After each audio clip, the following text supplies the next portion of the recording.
You'll hear lots of cats. There are many cats. Was it my nighttime? What does the cat say? Hello. Aww. Daddy. Everyone thinks because you're a zombie, you don't know good coffee. Well, they're wrong. There's only one brew that gets my seal of approval. Deadly Grounds coffee is my guilty pleasure. The aroma is so intoxicating. It brings all of my neighbors out of the woodwork. Deadly Grounds coffee. Coffee to die for and zombie approved. It's good to get a little deadly. Use the front door! Oh, they're so disgusting.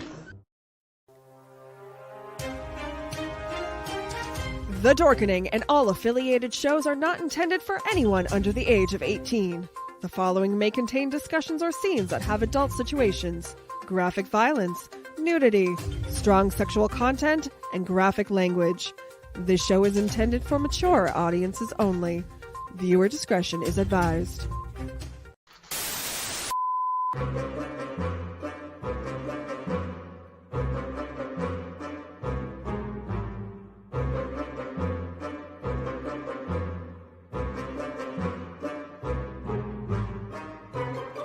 Good, bad. I'm the guy with the mic. Howdy, howdy, howdy.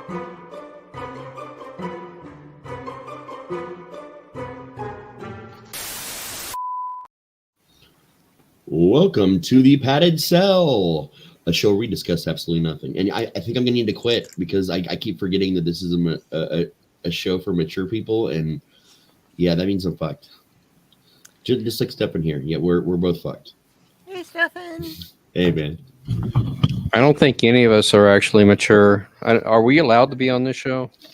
I don't know. Like, why is this this is a show for mature people, but not made by mature people? That's a weird conundrum. It's I like do believe. Go ahead.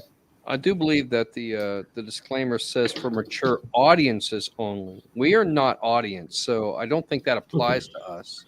So that's why I don't watch the shows I'm not on because I'm not allowed. She's true. Yep. So howdy. How's everybody doing tonight? I'm brain fried. I'm angry today for multiple reasons. One, and it's so weird that you put the word colloquialisms in this episode because I had a situation today with a professor that I'm fucking angry about.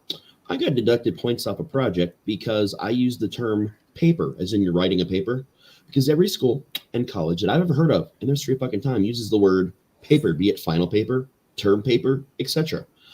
I was told that I shouldn't be using that because the word paper in this environment is a colloquialism. Explain that to me. This person has a doctorate in English. In pedantism or But how is paper in this context a colloquialism? Because it's not. It's definitely not. Are you turning it in on paper or is it all digital? I mean, it's all digital, but all schools still use the term paper because you're still writing a paper. Because if you look in all your digital forms, be it Google Docs, Microsoft Word, it tells you how many pages you're writing. Mm-hmm. So the term still technically applies even in digital format. Mm-hmm.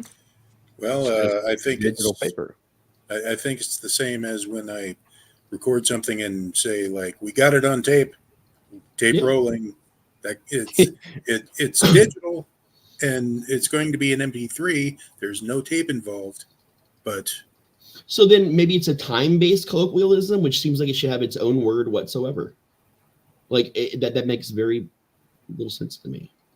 There just doesn't seem to be a good substitute, like for what James is saying. You got it on tape, but what's a good substitute for that? You got it on what? Ones and zeros? You got it on binary bits? You got it on particles of data? I mean, well, you see, you must understand when I do it, it's far more beyond just ones and zeros. It's once in a while throw in a 2 and make the whole thing go berserk. It's right fun. And on Wednesdays, it goes to 11. Yes. Is it supposed to be an essay? There, like all I can find definitions for term paper and nouns that are synonyms are all weak matches for one of which is paper, Right. report, research paper, Mm-hmm. study, theme, discourse, or monograph. And a lot of those terms also imply other things that have nothing to do with what papers imply. Even saying an essay, writing a personal essay is very different from writing a paper. There's different rules apply in the educational industry. So it's, again, if we're saying that a colloquialism has to do with time periods and not just locations, okay, but that feels like you're stretching the term colloquialism a little bit hard. But Did he tell you what to use instead? no. Of course not, because he doesn't know. Right. That's one thing that's pissed me off today. The second one, if you notice my name under it, it says adult themed hot sauce. And I'm pissed about that too. Because when we were at the second Jungle Gyms location day, which we'll talk about Jungle Gyms later, there was a sign that said adult themed hot sauces. Like, I'm trying to figure out what the fuck that actually means. Like, it wasn't what I thought it was. It was just hot sauces that had the word like fucking things on it. But it's in these long, narrow cases at the top of the hot sauce aisles with locks on them. And the glass is so frosted, you can't read the titles, right? Because I guess they don't, according, Pyle was like, they could be offensive to people. Like, this one says the word fuck on it. And you could barely even see. Like, you had to be tall, like we were, for example. And then, like, go like this with the glass to see what they even were. And then we turned around going through the hot sauce aisle and found just about every bottle in that case just sitting out on the shelf. So why the fuck did they have a lockbox frosted glass so people wouldn't get offended by hot sauces, but still have cock sauce still on the shelf? Because they want to drum up interest and make it feel like it's something forbidden. Therefore, if I have to go and get somebody to get me this hot sauce, and then you feel pressured, like, I had to go and drag this guy from his cash register to go get a key to stand here in the hot sauce aisle with me so he could explain all of the various adult-themed hot sauces to me. I better buy one, otherwise I've just totally wasted his time. That's my theory. I got a question about the cock sauce. Okay. Does it have a picture of a rooster on the front? And if so, wouldn't that be sriracha? No. In fact, it mimics the Coke logo. It's got like the whole Coca-Cola logo, but it says cock instead of Coke on it. And it's hot sauce. Is there a warning label that says do not apply directly to cock? It does not say that, no. There were no warning labels in this bottle. Soon there will be. So I will tell you at location 1, it's got across there, it says adult, and you can't really see too much. But if you're tall enough and you're not a child, you can actually take it, and there's a slide that you can slide. This second location actually has them behind a lock, so you can't really see what's in there. Right. But they just put all the offensive ones out on the shelf like normal, too, the second one. So it's like, again, the fuck, man. Like, I don't want to be bothering a cashier to get my cock sauce. I just want to walk up and get my cock sauce right off the shelf. My problem. Would you like some cock sauce? And I want to apply it generously and appropriately. I got some hot dogs that are just screaming for cock sauce. Oh, yeah. You do you, boo. My problem is that it's just adult themed hot sauce. It's all in the names, but the hot sauces themselves probably don't taste any different than any of the other hot sauces are there. I mean, if it's going to be adult themed hot sauce, wouldn't it be like a spicy KY or a flavored lubricant? Maybe there'd be like dirty pictures or something on them. There's no ghost pepper lubricant. I mean, they have some with like pinup girls that are more revealing on the regular bottles than they did in the stuff in the adult theme part. So it was very confusing. There was one called Will Ya Blow Me Sauce, but it was like WILLYA at the top, and then with some of their wording, and then it said blow me on the bottom as one word. And I'm like, okay, well, why wasn't that in the adult theme section? Oh, it is. It's just also on the okay. Philip McCrevis. I want to point out, in the new location, the new Jungle Gyms, This is probably like in the first eighth of the facility. Yeah, these places are huge. And he was going through the entire rest of it, talking about this, stewing about this, going through, looking at stuff, and we were picking up stuff, looking at stuff, and then he would go back to, I don't understand the whole logic behind the hot sauce. Why is there a and box? I look back, and there's the fire truck where the hot sauce is, clear back there. Wait, yeah. And there was a plane that says fueled by hot sauce, and he went right back to this whole wheel. Because it said hot sauce again. Like, to be fair, though, even if the hot sauce is tasted the same, you see one bottle that just is generic that says hot sauce. Right. You see one next to it that says cock sauce with the Coca-Cola, like, labelings and stuff. I'm going to buy the cock sauce. We should, in fact, buy and invest in a bunch of no, we're not going to do this, to be clear, but we should buy a bunch of generic fucking hot sauce and just make a catchy label with something terrible and offensive and put it in a box at conventions that people can't see, but also put it on the shelf, because. Okay. I'm on their website right now. For cock sauce or Jungle Gyms? No, for Jungle Gyms. Okay, yeah. Because apparently they have a kids corner. Is this anywhere near? No. Okay, the kids corner is far away from the casa. Okay. One would hope. Yeah. Your hot sauce is closer to the beer. Oh Yes. yeah. Myself being located in Nebraska, I've never heard of it. When you said Jungle Gyms, I thought of the playgrounds. Oh yeah. No one's got Jungle Gyms. That's only a here thing. There's only 2 locations in the world, and they're both here. But they've got shit from all over the fucking world, like crazy shit. Yeah, I was with James. I was like, you guys are out, and these poor little kids are just trying to climb up a jungle gym, and you're like, we're king of the mountain. No, it's called Jungle Gym because it's built as a safari of flavors. That's what a lot of the original building. And like, there's a digital map that looks like a safari map you can get.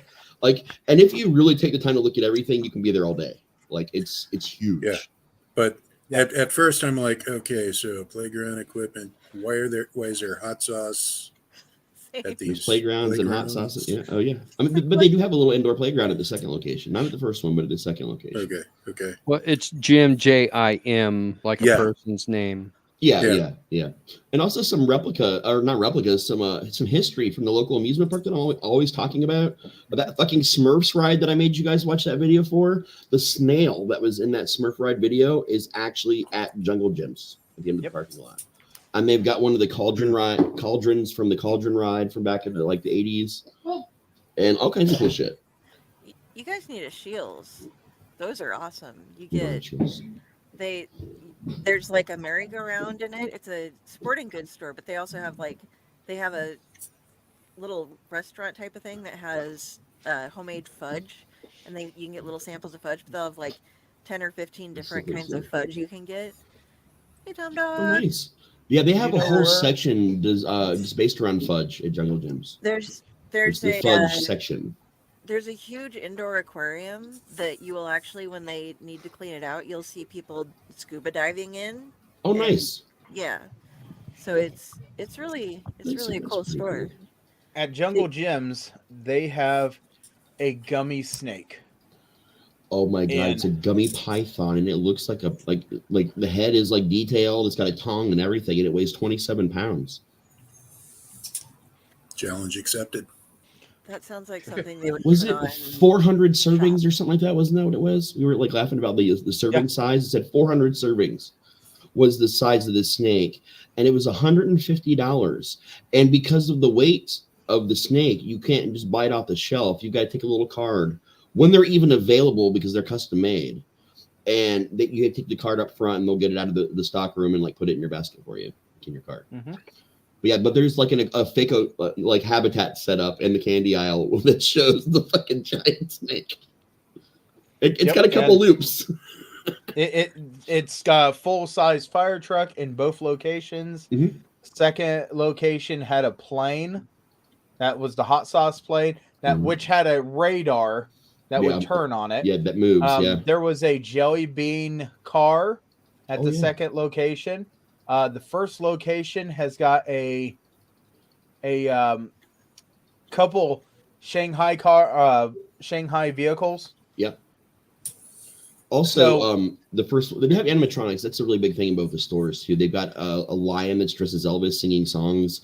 They've got like Snap, Crackle, and Pop as a band playing instruments like on this little stage that's suspended in the air. They've got all kinds of weird, like really cool random things that just talk to you. And like you just press buttons, the animatronics come to life and talk to you about food and products and different fun things. And their bathrooms, when you enter them, look like porta potties. Like you go to the entrance and it looks like a porta potty until you open the door. Then it's an actual bathroom. And they're known worldwide for having the cleanest bathrooms in any business in the United States for many, many years on and off. Like I'm talking so fucking clean, even I would eat off the floor. That clean. Like I've never even seen a space in my life that's as clean as these bathrooms. That's cool. And it all started because a guy had a produce stand. And people were loving it so much that he started getting more produce, and then you got weird items. You can find things that are chocolate covered ants. We have a whole section for this of spiders and mealworms and ants. Some that are just regular. You can just the insects packaged. Some are covered in chocolate. So Jungle Gems, if you guys are watching, yeah, we're doing commercials. Yeah. There's a bacon section. Like there's bacon lube. There's bacon paper that smells like bacon when you write on it. There is bacon inside of chocolate. There's bacon jams. Like anything you can imagine of bacon. There's just a whole section just for bacon. Well, I don't want to eat bacon anymore. It's epic. They don't sell the bacon rolling papers anymore, but I got to be honest with you, those bacon papers, if you can find them, but from Juicy J's, are pretty delicious. You can smoke your bacon and eat it too. This just in. Don't do a search for the cock sauce with the safe search off. Yep. Welcome to the internet, James. Where's it at? James is going to share his screen now so he can show the results. But no. Awkward. I don't remember that being in my photo file. Oh, wait. That's not in my photo file. I hope this doesn't awaken anything weird inside me. That depends on whether you eat the sauce or not, I guess. Yeah. But yeah, sorry. That started two things I was pissed off about and wanted us to just go ahead and talk about Jungle Gyms, I guess. But that was that was our adventure number 2. And now Pyle and I have matching shorts. Yep. Don't ask why, because we don't know, but we have matching shorts now.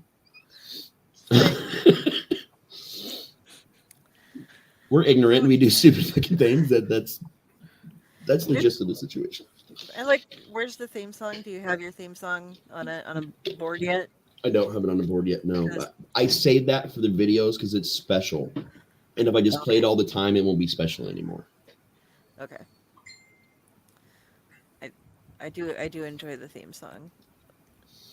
I love that theme song. It's beautiful. Oh yeah, they have a weird soda aisle too. That's like sodas from everywhere, plus all kinds of just weird shit. Like Pyle picked up a birthday cake flavored soda today. Raven loved it. Did she? Oh, she's like, I can't drink all this tonight. Mom said I wasn't allowed. Can we stick it in the fridge? I will finish it tomorrow, Dad. I promise. I bet you will, kid. Yeah, there's a bacon flavored soda too. I mean, I like bacon, but I just don't know how I feel about a bacon flavored soda, whether or not I would actually drink it. They have it in this very aisle, and it's all right, man. It tastes like bacon a little bit, but it gets old after a couple of sips, to be honest. It just, if you're gonna get something like that, like take a couple drinks and like give it to a friend or something. Like, okay, here's their weird soda aisle. You actually see a Coca-Cola in there, which is funny because we were talking about cock sauce earlier. Such sights to show you. This aisle is like a really long ass aisle. This is just a little piece of it. Like you're starting to get into like some of the normal stuff with like Big Red and whatnot, but this aisle goes on seemingly forever of just sodas. You can buy a whole shark, bring it home, make shark steaks. Yeah, they had one. They have a small sharks. You can buy the entirety of the shark at this place. Please do not throw it in the Miami Valley River and then have people call 911 saying, I seen a shark in the river, and I think it's a bull shark. That solved an age-old mystery about why there was a shark in the Miami River to me, by the way, because I knew about that. That story made the news, and I had no idea that you knew the guy and that it was a shark you bought from Jungle Gyms and threw in there. Yeah. I So didn't know the guy. I live? just knew Oh, what was turned out. okay. This was a live shark. Oh well, No. they're freshly dead sharks that you can buy there, so you can cut them up and make stuff out of them. Yeah, He's they only have that. mostly dead. So, Speaking of soda, have you guys heard what they have coming up for Coca-Cola and Coke Zero? is it The Coca-Cola? Marvel. No, there is going to be a Marvel event coming on where I think there are like 30 or more different characters that are going to have, similar to like the 19 Crimes wines, Okay. AR stuff that you can like scan the can and they will act. There will be motion stuff going on your cans for you, and then it will tie into some online stuff. So there's So what so you're you can like saying collect is all. They will just be on regular Coke and Coca Zero, not Diet Coke. what kind of codes are they doing to make this happen? I don't. are they QR codes still? So No, listen, they if are you guys not get one QR of our business codes, we have to let you know.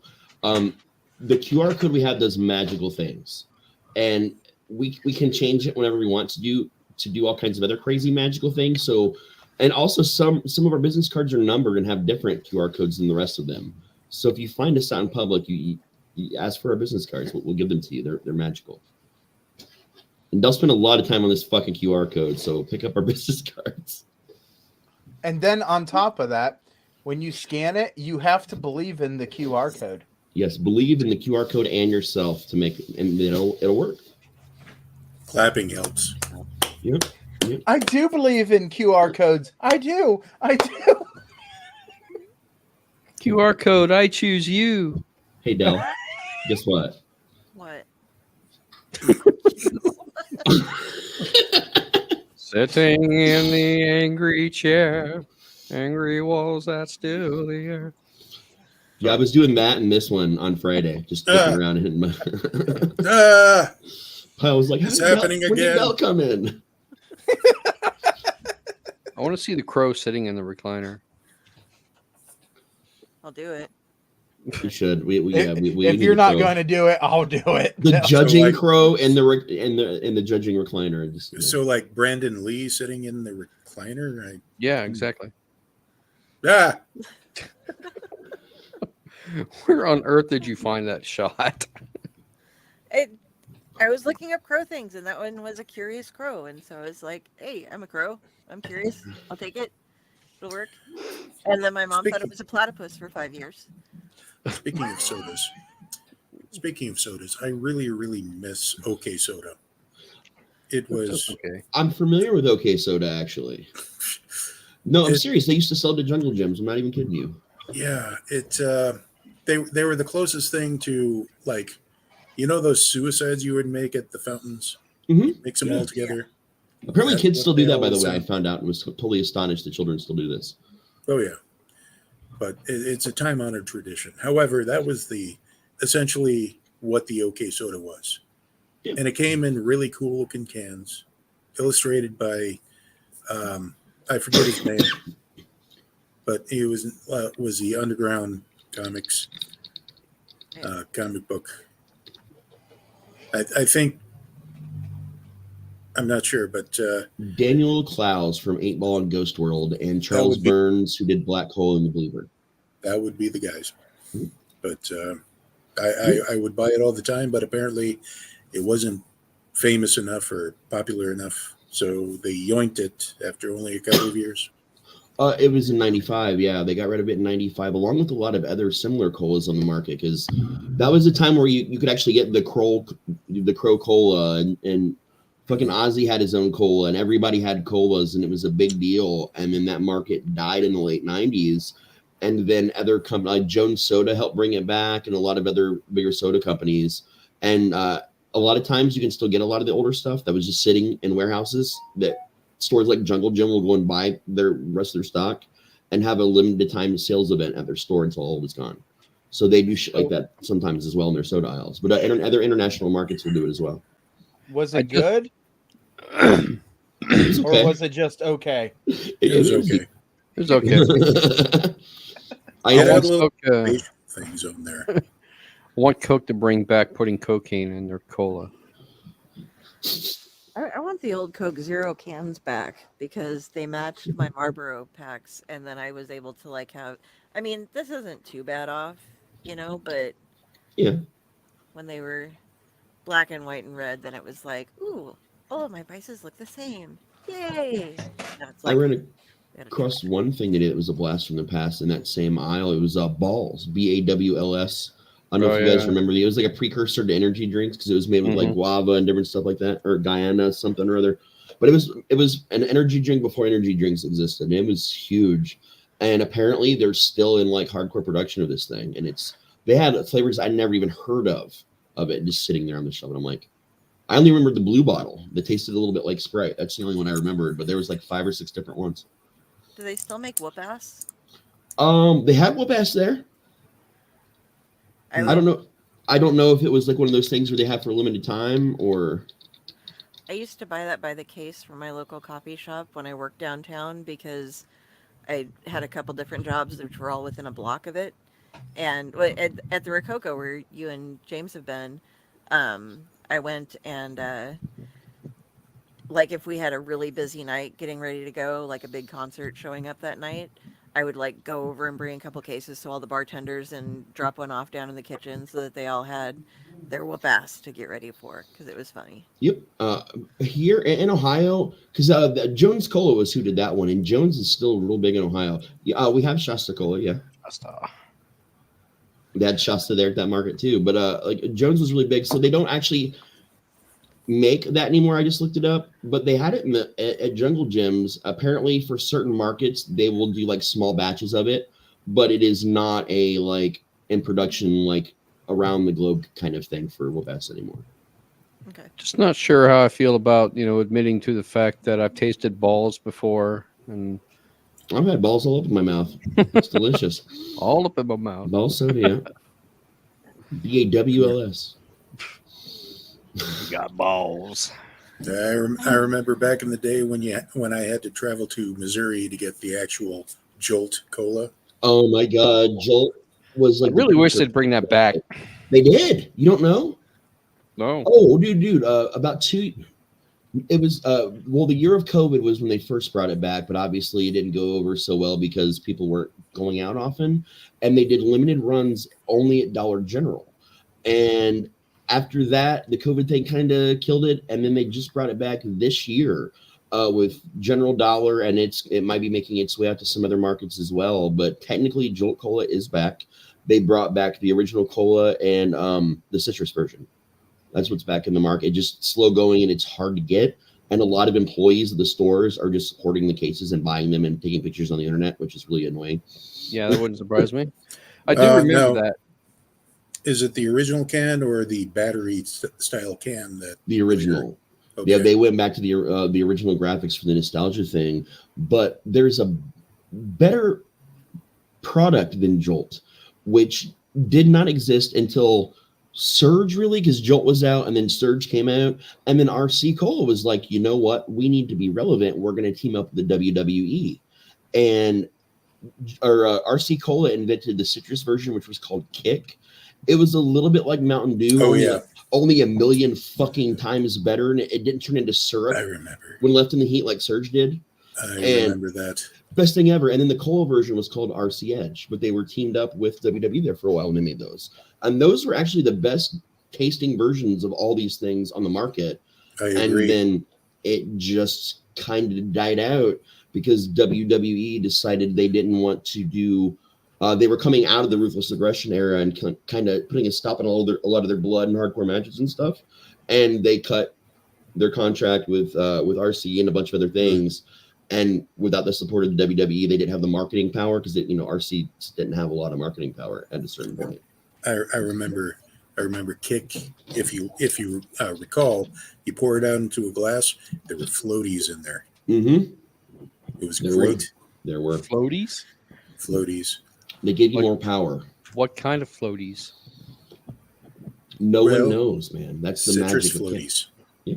I It's don't not know if like I want Orbits floaties in where my they soda. have. It made you, it was like pulp, but it wasn't pulp. It's really hard to explain, man. Like if you didn't Yeah. experience kick, it was hard to Cock sauce? explain.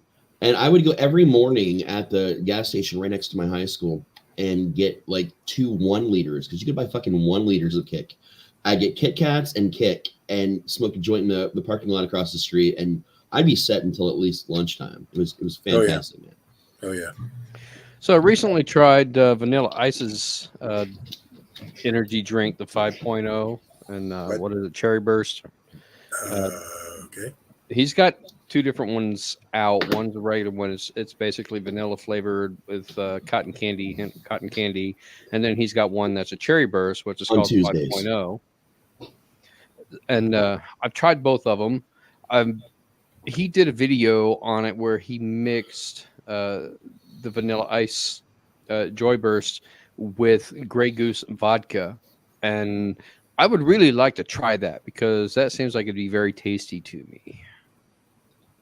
I am very anti-energy drink, man. Like if Kit came back and if I get a hold of Jolt, like that shit's fine, but like that's not really an energy drink. It's different. But like they make me sick, man. Like really sick anytime I try and drink one. And a lot of them, if they're sitting on the shelf for a while, have you looked at the inside of one of those cans? No, I don't know how to get inside of a can. You cut it open with a knife? Nothing occurred to me to ever do that. Don't. Yeah, right? Don't ever do it to an energy drink. I've seen this, the inside of energy drink cans. The corrodes. They start to corrode and rust inside, no joke. And to the point where they've had to change packaging in a lot of them over the years. And there's been major lawsuits of them making people extremely ill because of the caustic nature of what's in a fucking energy drink. I can't remember what it was that I used to drink. I had a wake up like concoction back at that coffee house, the Coho that was right next to the sandwich shop that we were at. And I would go in and there was the one that had Guyana and ginseng and all this kind of stuff in it. And I had like 3 cans of that. And then, when they make the toddy coffee, but it's like really concentrated ice brewed coffee. Yeah. And so I'd get one of those that was like, like the size, like this big, and it would be like 3 or 4 things of toddy along with some ice milk and chocolate. Okay. And like be second, and then I would also get a tea of some sort. But it was just like, what's wrong with you? I went out last night. I need to be back alive again. I have to work in half an hour, and so I'm like slamming down 5 different drinks and then this giant thing of coffee, and they were just like, but I would tip really well. Like I was making good money, so I was like throwing in $20 tips and stuff for them to make me all this shit. Right. But, yeah. Yeah. Back when you could afford to do that because your order didn't cost $20 a bev. Sorry, James. Yeah. Well, I was just going to say one Saturday afternoon at Raising Cane's when I worked there. We have an inside joke about Raising Cane's that got out of hand. Okay. Sorry. Sorry. Oh, sorry. That's what I'm laughing about. But the manager that was working that shift brought an entire case of, I believe it was called Boom energy drink. Boom. Boom. And I noticed all of them were 0 carbs. So I'm like, okay, I can drink this because a lot of the energy drinks really high in sugar. I can't really drink it because I'm diabetics and stuff. So I opened the can and it tasted like liquid sweet tarts, and it was fine. But once it started to kick in, I kept thinking, should I be seeing dead people? Sure. I would really like to blink here. It used to be called Kaboom, and then they remarketed it with just Boom. It's the same. Okay. But yeah, that's its thing was it tasted like liquid sweet tarts, and they made an alcoholic version of it for a while, so you could also get it at the gas station. Oh, okay. People really liked. I wasn't a big fan, but people really liked it apparently. I like the taste, but then the result afterwards. Yeah. When you come down and I'm somewhere else and I'm wondering, are there bodies? Yeah. You know, They hit the floor. Feel like that on Four Loco. Ric Flair has his own energy drink. Back in my day, you just had a couple shots of 151 and took a couple caffeine pills, and that's all you needed for the night. You didn't have to have energy drinks that tasted weird and were made of battery acid. You could just get drunk and hyper at the same time, and it felt exactly the same as cocaine, and you were good. back in We my didn't day, really we have had Mad energy Dog drinks. 2020. Yeah, that was. Oh yeah, Back fucking in mad. college. That's the dirty buzz right there, buddy. Mogan David. You get the grape flavored version, which was just absolutely garbage, but you know that's what was always left over when you'd want Mad Dog for no reason. There was because it really wasn't Mad Dog. It was Mogan David's is the company, but there's a movie that my mother loves and the whole family kind of gets into it, and it's called A New Leaf. And what? Walter A New Leaf, A new like leaf. turning Okay. over a new leaf. Okay. Colloquialisms. And there's this scene where like this guy's trying to romance a rich woman that's unattached because he's going broke or whatever, and she's a botanist who teaches at a college, and she's very I don't want to say closed off, but she's like, she hangs out with some of her college students every now and then, but she has no social decorum whatsoever. And so he's like, oh, is there any kind of wine or something you prefer that I could bring over for our dinner? And she's like, when I was off on one of my field trips, my student introduced me to Mogan David's extra heavy Malaga wine coolers. And you get Mogan David's extra heavy Malaga wine, and then you pour it in a glass, and you add a little bit of lime juice and some soda, and then you drink it with a straw. And it's pretty sweet, but it's not too sweet because you have the lime in it. And he's like, you know, this filthy rich man who's like making these frat boy cocktails to try to woo over this woman, and it's just like it's just hilarious. So we have the ongoing thing whenever Mogan David's is brought up with, but have you ever had a Mogan David's extra heavy Malaga wine cooler? For some reason, when I think about that movie and I want to watch it again, I have to watch The Jerk right afterwards. It's like a double feature for me. I don't know why. It's been a thing for years. Henrietta, you have your head through the armhole. Sorry, if you guys haven't seen the movie, it's fucking hilarious. It is. It's a good one. Yeah, it's old, but it is hilarious. It is worth watching. So Yeah. I highly recommend. Go out. Walter Matthau and Elaine May. Elaine May wrote, starred, and directed in it. And while you watch this movie, don't forget your cock sauce. And if you want to play a drinking game, every time she says heavens, you want to drink. Jenny, you have a look like you have something to say about cock sauce.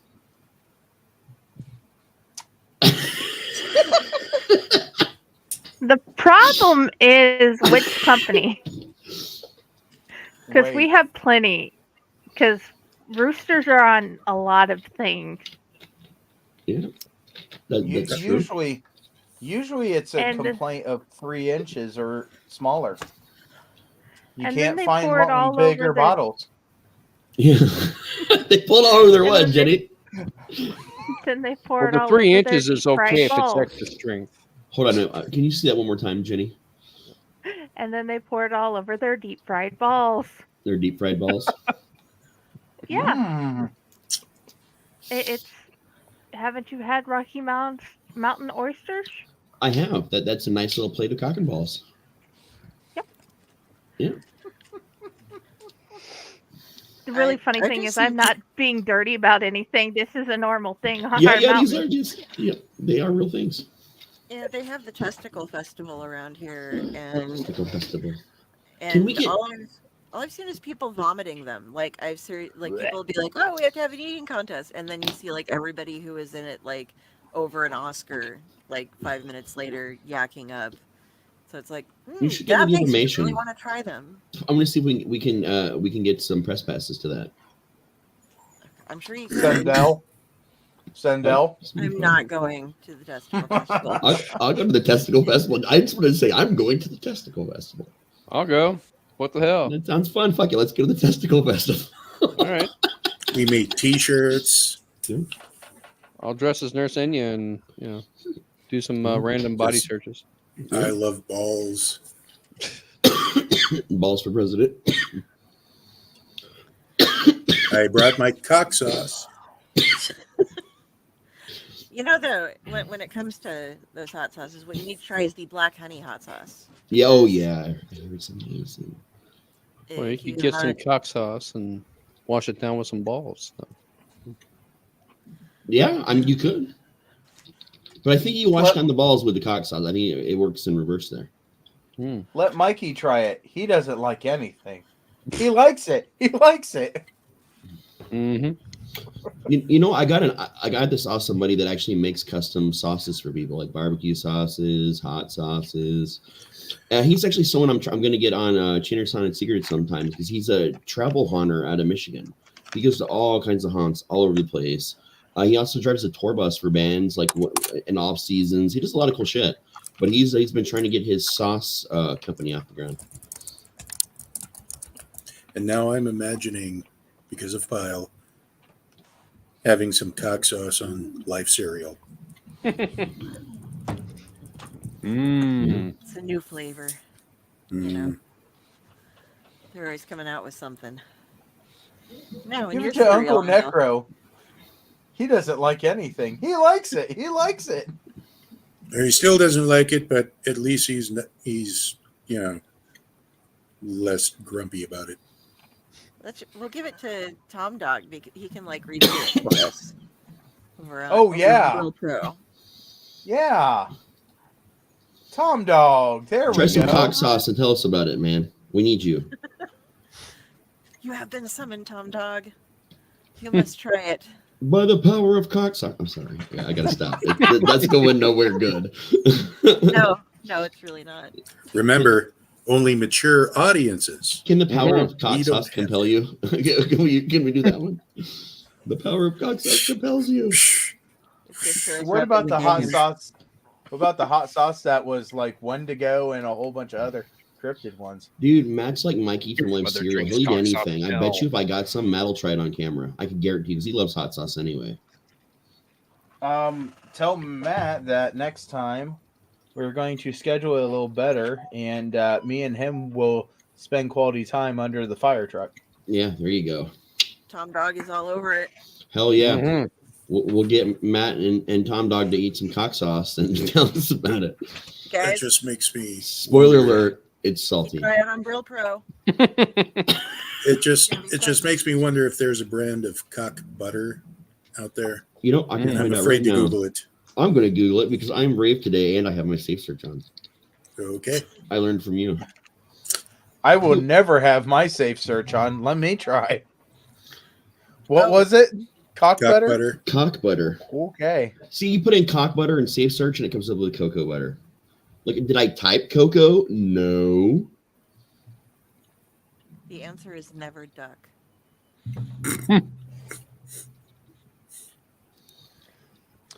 It changed it to COVK on mine. So is there Gulf sauce? And what it is a type of peanut butter. They have cock You mean- tapioca. you Oh, mean that's terrible. penis butter. What are you doing under there? I just found cock tapioca starch to make tapioca pudding. I'm not even kidding you. And it comes in a white bag. I am so glad It's that on my Amazon. safe search is off. That was just regular. I put it to Amazon. There's actually Butter a- sculpting. Butter sculpting. Just imagine that, and guess what comes up? Oh, okay. Cock has its own brand of things like curry paste and chili sauce for Chinese yellow noodles. I guess it's an Oriental company that's called Cock. I'm dead Okay. serious. It's called Cock. I just pulled that up on Amazon, what you did, and hit Yeah. the thing, and I got 50 ways to eat cock, healthy chicken recipes with balls. as a book to read, along That's, with that's my favorite Paul Simon song, by the way. Along 50 with- feet your cut. Yeah. Cocks Make Me Happy, snarky adult coloring book with funny quotes, rooster puns, and cocky chicken humor. We're gonna just kick. Ooh. Nope. Oh, and the last one that I will announce. 7,000 dick pics. Which one is your favorite? Shaved and Hairy, funny lines notebook for jokes to friends, partner. Original gag gift for men and women. Don't. I'm done. I got you beat here. Okay. Make your holiday special with animal-shaped butters, so you can have a wonderful design for your centerpiece, like rabbits, ducks, cocks, and instead of saying chickens, it's a cock. Mm-hmm. I just sent you guys a product. I have such sights to show you. Make sure this price is wrong. I guess I can't. It's not that easy. Cock brand /PC. It is a cock band electric mosquito repelling device in liquid. It's a device that shoots liquid out of it that repels mosquitoes. It contains flower perfume for whole night protection. Oh my! See, I giggle when I see bimbo bread because it's just like, it is bimbo. Bimbo bread? Oh, there's Yeah. cock butter. I found cock butter. It's a brand. Never heard of it. I believe it's a Mexican brand, and we have a lot of that in the stores around here. And so it's just, but to me, it just makes me giggle because of translation things. It's like it says bimbo, but What about cock brand banana essence? well, you could put cock butter on the bimbo bread. But this is the essence of banana by cock. You were losing viewers. That's okay. We warned them. Judgmental chair. Oh, wait. What are you doing under the fire truck? Oh, that's where all the hot sauce is, underneath the fire truck. Yep. Yeah. So we're going to discuss con things too. Which is nowhere near the playground. Yeah. Oh, yeah. Yeah, Whorehound. Not.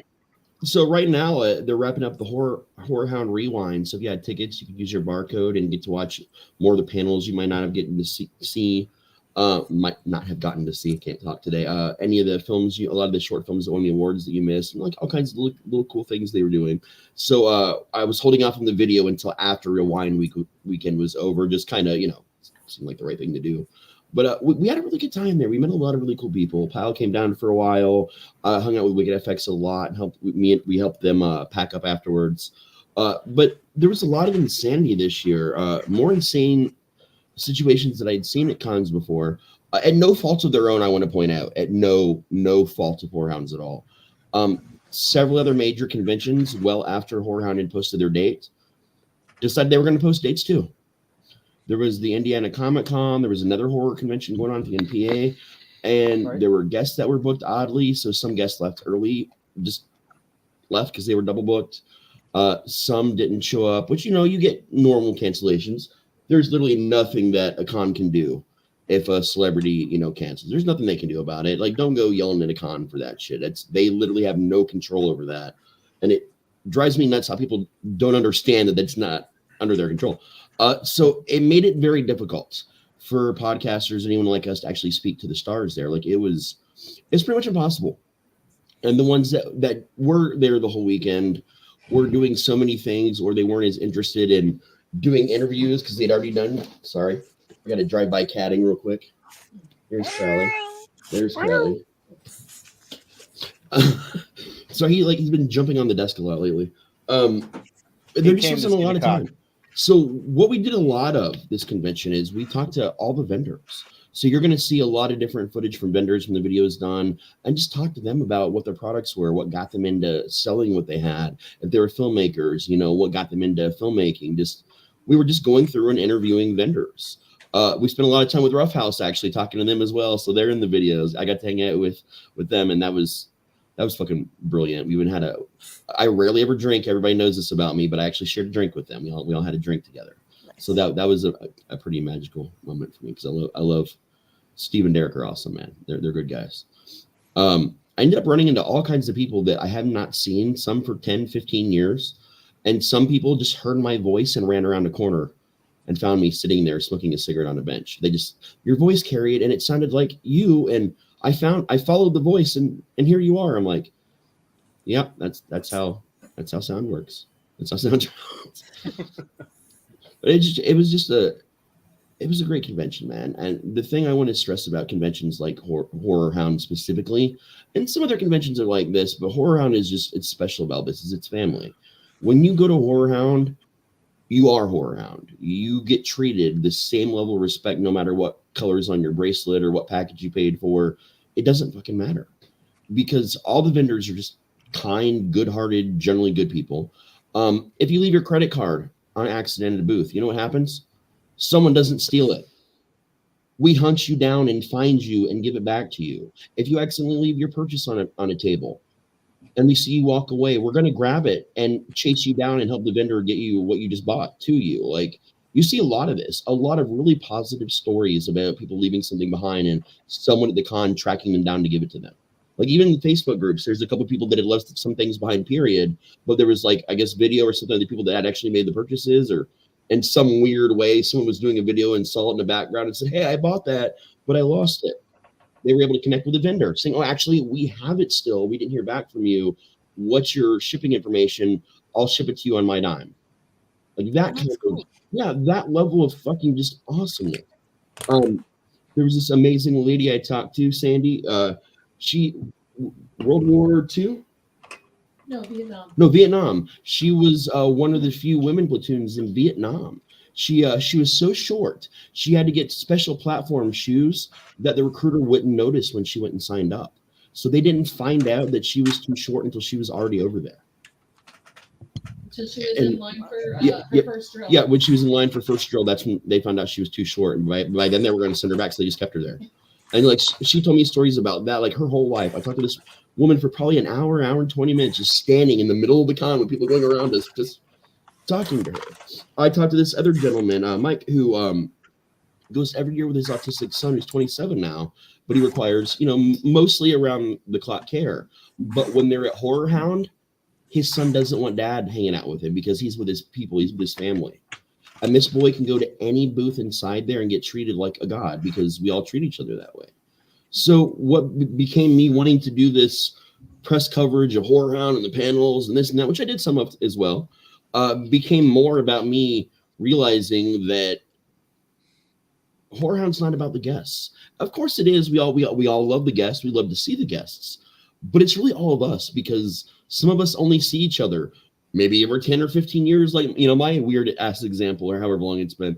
But you remember people that you meet there, whether you're having a cigarette and talking with them or they're in a really cool cosplay. You meet people and they make a difference in your life, and you look forward to going back to this particular convention just to reconnect with those people. And again, I've been to a lot of different cons.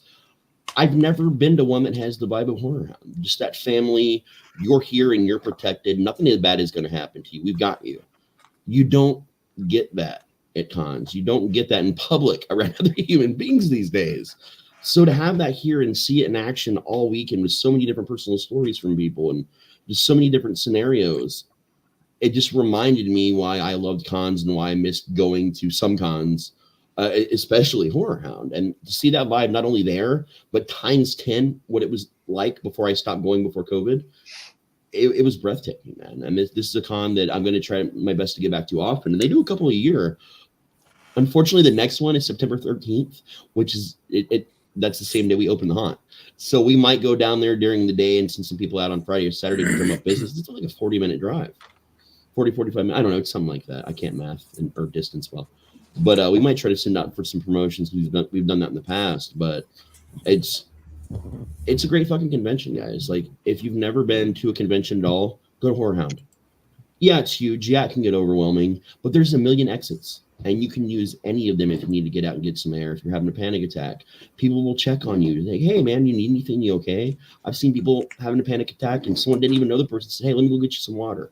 come back 2 minutes later with a bottle of water and just hand it to him. Like, Our fire brigade. yeah, one of the ashtrays caught on fire. Like literally 5 people, Michelle included, like all band together to put out the fire of this fucking ashtray. Like it was insane. Person putting their cigarette out in the mulch too. Yeah, because someone dropped a cigarette in the mulch that also caught the mulch on fire. Then they caught yeah. Those are the people that just came and fuck shit up and leave. But the real con people are like, we can't have a fire in our fucking con, so we're just all banding together and putting out fires that people are starting. Just weird little stupid examples of that. We got to talk to a lot of different people about different verses. Everybody, by the way, pretty much, spoiler alert, everyone said that Alien wins over Pennywise, but there weren't any good reasons so much as I really like Alien. I really like the Xenomorph. Okay. we got a lot of that too. I did get an answer, by the way, from Dan about Hellraiser versus Phantasm. Yep. Yeah. So I got a few of those, but a lot of people were kind of nervous to attack that angle because they were starting to see a lot of the things that we were talking about. Some people actually said the enemy of my enemy is my friend. Yeah. Okay, so I sent Dan the question, and look, Harry, sorry. So this is DG Chichester, who wrote the comics and wrote and edited the original comics with Clive Barker and wrote the Bible for them. So a fun question for sure. I don't know that I'm as deep a thinker as you, and your resources may be on this. I greatly enjoyed the Phantasm series, so he actually knows about it, unlike me.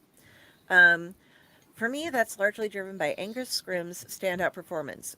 Boy, has free rental in the dark corners of my neurons, lol. But I don't really know the deeper lore or where it may have twisted so out of alignment as many things do. Jason in space, anyone? Even the tight leash we keep on Hellraiser, I'm sure does not apply to anyone in charge of it now. And the only one who really matters is Clive. But in a semi-informed, back in the day kind of way, I'd venture the fact that you define the tall man's forces as mindless minions might give Leviathan the edge. If it's on the discipline's turf, I'd think those rules apply or can be reapplied with force against a more rabble-like horde, even ones armed with shiny spiked balls. At the end of the day, I think what I'd really like to see is an epic rap battle between Pinhead and the Tall Man, with every time Pinhead starts in a contemptuous, "We have such sights," the Tall Man just cuts him off, "Boy!" and then a huge laughing face. All my best, Dan. So, there we go. According to a man who knows both and has written at least one, and he's going for Leviathan if it's on Leviathan's own turf. So we've got that. Ooh, we've got angry typing too. So that's an awesome answer. It's a well thought out answer. Can we submit Pinhead versus Tall Man to Epic Rap Battles History and see if they'll do it? Epic Rap Battles of History. Oh wait, hold on 1 second. I'm new to this podcast, liar. So a question: who are the people in the bottom right and left corners? Can we get a brief intro? That would be Pyle and Ron. They've been with us for a while. Stepping like, just because you go and disappear, sir, for periods of time and don't show up, does not mean that they are new. I'm just giving you shit, man. But, you know I love you. Yeah. Relatively new compared to the rest of the people on the podcast. Pyle of being the newest. I mean, hell, even I just started earlier this year. Well, we only started like halfway through or something. Almost halfway through last year was when we started. So it's nearly been a year. Yeah, I absolutely invite him to check out Chainer's Haunted Secrets. Yeah, that is the last episode was actually a couple of days ago on Friday. So you got 2 Fridays to wait, and then we'll go ahead and have another one. Yeah, and I'm super excited about the next one. I mean, I'm excited about all of them, but I'm extra excited about the coming up one because the Fred that I always talk about, my haunt owner, is actually going to be on that one, and I will make him remember. I assure you, I will tattoo. He doesn't have any tattoos, but he's going to have one now because I'm going to tattoo it on his forehead. So, do you guys want to give brief intros though to Stefan, just real quick? Because we love Stefan. Hi, Stefan. I'm Raz T. I'm joking. He definitely knows who I am. We talk all the time. He's Raz. He's a DJ. I'm the rapper. Ron, you want to go first because he's asking? Sure. I suppose. What would you like to know? Because I'm bad with introductions. I mean, of course, like he could easily just join the call if he wanted to, like straight up, man. Like if you can just come in anytime. You have the access. It's not like he doesn't have the link. I know. He's in the same group where it's posted. Well, let me go ahead and say, hi, my name is Pyle, and I've been off of drugs forever because I just don't do that. But that's what he's got me for. I do all the drugs so he doesn't have to. These two are local Ohioans who both do haunts. We have Ron, also known as Wolf Sensei, over on some of his different channels, who has recently gotten published with his first book, Carrie's Losing Her Voice. And Pyle, who runs Chainer's Field of Screams, and comes up with such interesting phrases that we're going to be having an entire discussion about them later, because he threw me and Jenny off so bad with something that he was saying the other night that we both just went, what the fuck are you talking about? No, I'm curious. That's why I added the colloquialisms, because we were like, we were supposed to have a discussion about those. But I think before we go into that, plenty of time. But I think we should do our first commercial break tonight. Our first, both of our commercial breaks feature the same commercials, but that's okay because we like. Well, I think we for can do now. Yeah, I can't. I'm spinning my. You know what we could do around here. Is we could play a couple of the ads for some of our shows. We could do that. To mix some things up a little bit. Don't we have the whole?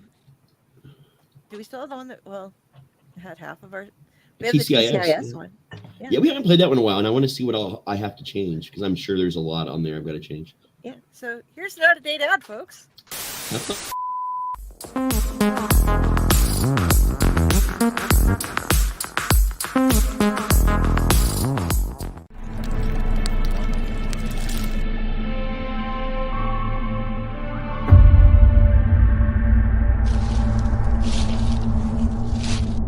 Before them stood the house of their nightmares. I dreamt of doors and shadows. Can't see anything. It's scary as fuck.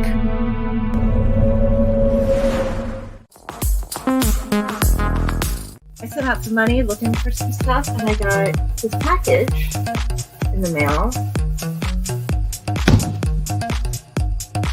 We need something else to go with this because we're geeks, but you know what we need?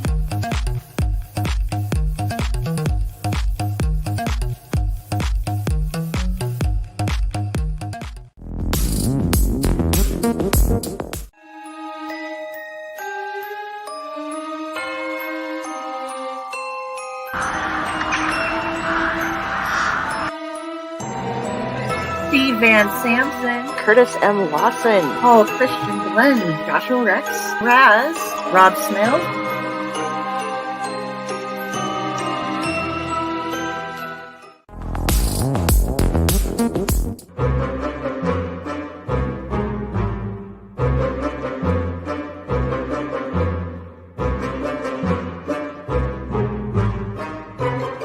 Good, bad. I'm the guy with the mic. Howdy, howdy, howdy.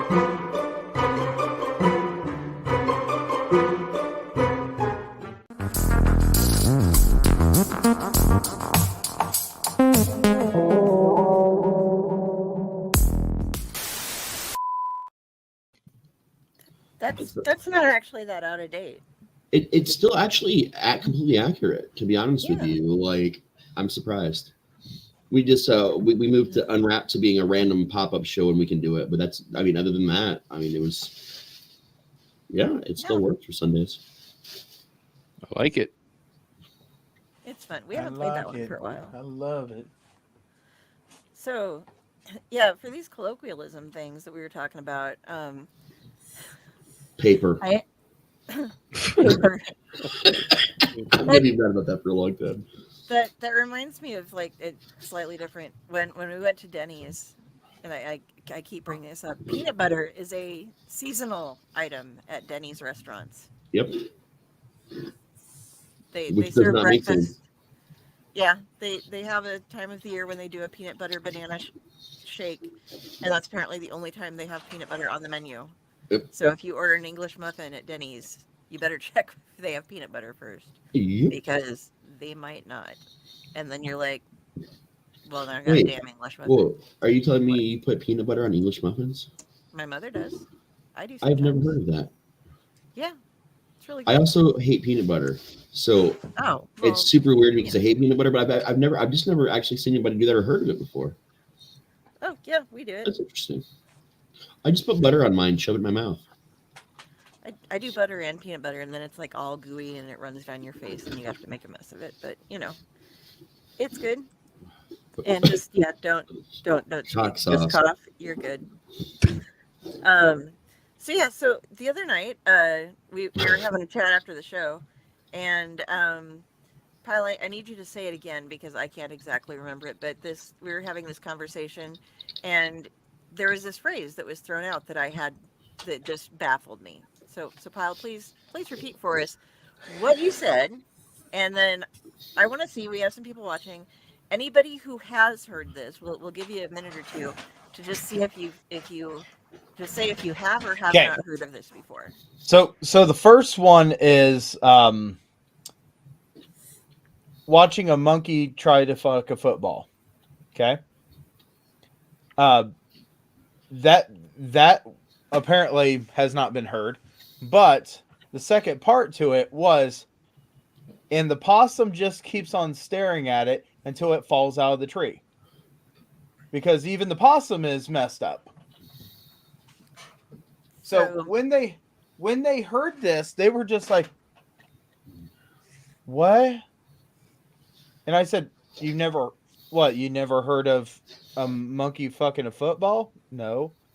I said, and you never heard of the possum we'll be watching so confused that it falls out of the tree? No. Well, I would imagine. I'm sorry. I was just fixing to say he normally just comes on the porch and eats the cat food. Well, I was going to say that depending on who you speak to and where they're from, you may be confusing them. Is the monkey fucking what we consider a football or a soccer ball? What difference does it make? Well, it makes a big difference, I would think. Also, I can imagine Tommy Lee Jones saying that at some point. Yeah, I could see that. Have you ever heard the colloquialism, let's fuck this cat? No. So it's not what you think it is. Go ahead. Sorry. I had the version of, I'm fucking this cat, you just hold the tail and get out of the way. Yep. I've heard that one too. Yep. Let's fuck this cat. If you guys at home don't know what that means basically let's do this or we're doing this is what it more or less boils down to. It's just not as fun and flashy. Also, let's go, as people say these days. I think English muffin is an American colloquialism because across the pond, they're known as scones, aren't they? No. No? They are We're just- too close to crumpets, but To not crumpets. exactly like crumpets. Okay. Yes, they're a similar thing, but still different. Like how Brazilian nuts are just nuts down in Brazil. No, because there's actually a tree called the Brazil tree. Looks like we got a Mexican standoff down here. That's based on the name of the tree, not the country. We're not from the tree. Speaking of let's fuck the cat, there's also a term called fucking the dog, which was a colloquialism for just making it look like you're doing something when there's nothing to do. So I want Pyle to explain now, though. Nobody's jumped forward and said, "Oh, I know what that one means." So Okay. So yeah. So the way I've always understood it was you're screwing up so dang bad doing something that it's just not going to work. And people are just going to watch you fuck up on it over and over again because it's just not going to happen. Yep. The second part to it was actually something from my grandfather. When he was drunk one night, he made the comment, and the possum in the tree just watched it until he got so confused he fell out of the tree. And I said, okay. So I've said that throughout my life, knowing how my grandpa has stated it. And when I said it to you guys were just dumbfounded. And I asked one of my buddies, I said, hey, have you ever heard of the possum staring at it so confused that he fell out of a tree? And he said, I think that is a older thing that my grandfather said, because if you ever look at a possum will just go and have its mouth open like it's grinning, and it'll just follow you until it, plays dead. So playing dead, I don't know the entire story of why this came around, but it was just told to me and my buddy that, hey, we always believed that it was just something so stupid that you watched. And if you watched it, you would become stupid too. So basically, if you watch a monkey trying to fuck a football, you're just going to be like the possum and feel stupid and roll out of a damn tree too. I can relate. I feel stupid right now listening to the explanation. You know what? Just because your cat has kittens in the oven doesn't mean you call them biscuits. You call them kitten butt pie. Kitten butt pie. So, that's nasty. Hot pie. Or like Butt when Oh, someone is pot pie, not butt pie. That's a different one. Boy, what's Like- on your mind, I wonder? back to the cock sauce. when someone is really sad, do you ever look at them and say you're as sad as a Thai hooker the day after the Navy left town? Oh, that's 'Cause sad. that's apparently a very popular one. I just looked up and had never heard before. I got another one for you. Okay. You ready? Ready. She could fuck up a wet dream. Yeah, I've heard that one I've heard that before. one, yeah. I've got one where I basically said this, and I got it from an episode of the Dukes of Hazzard back when it was originally broadcast. Okay.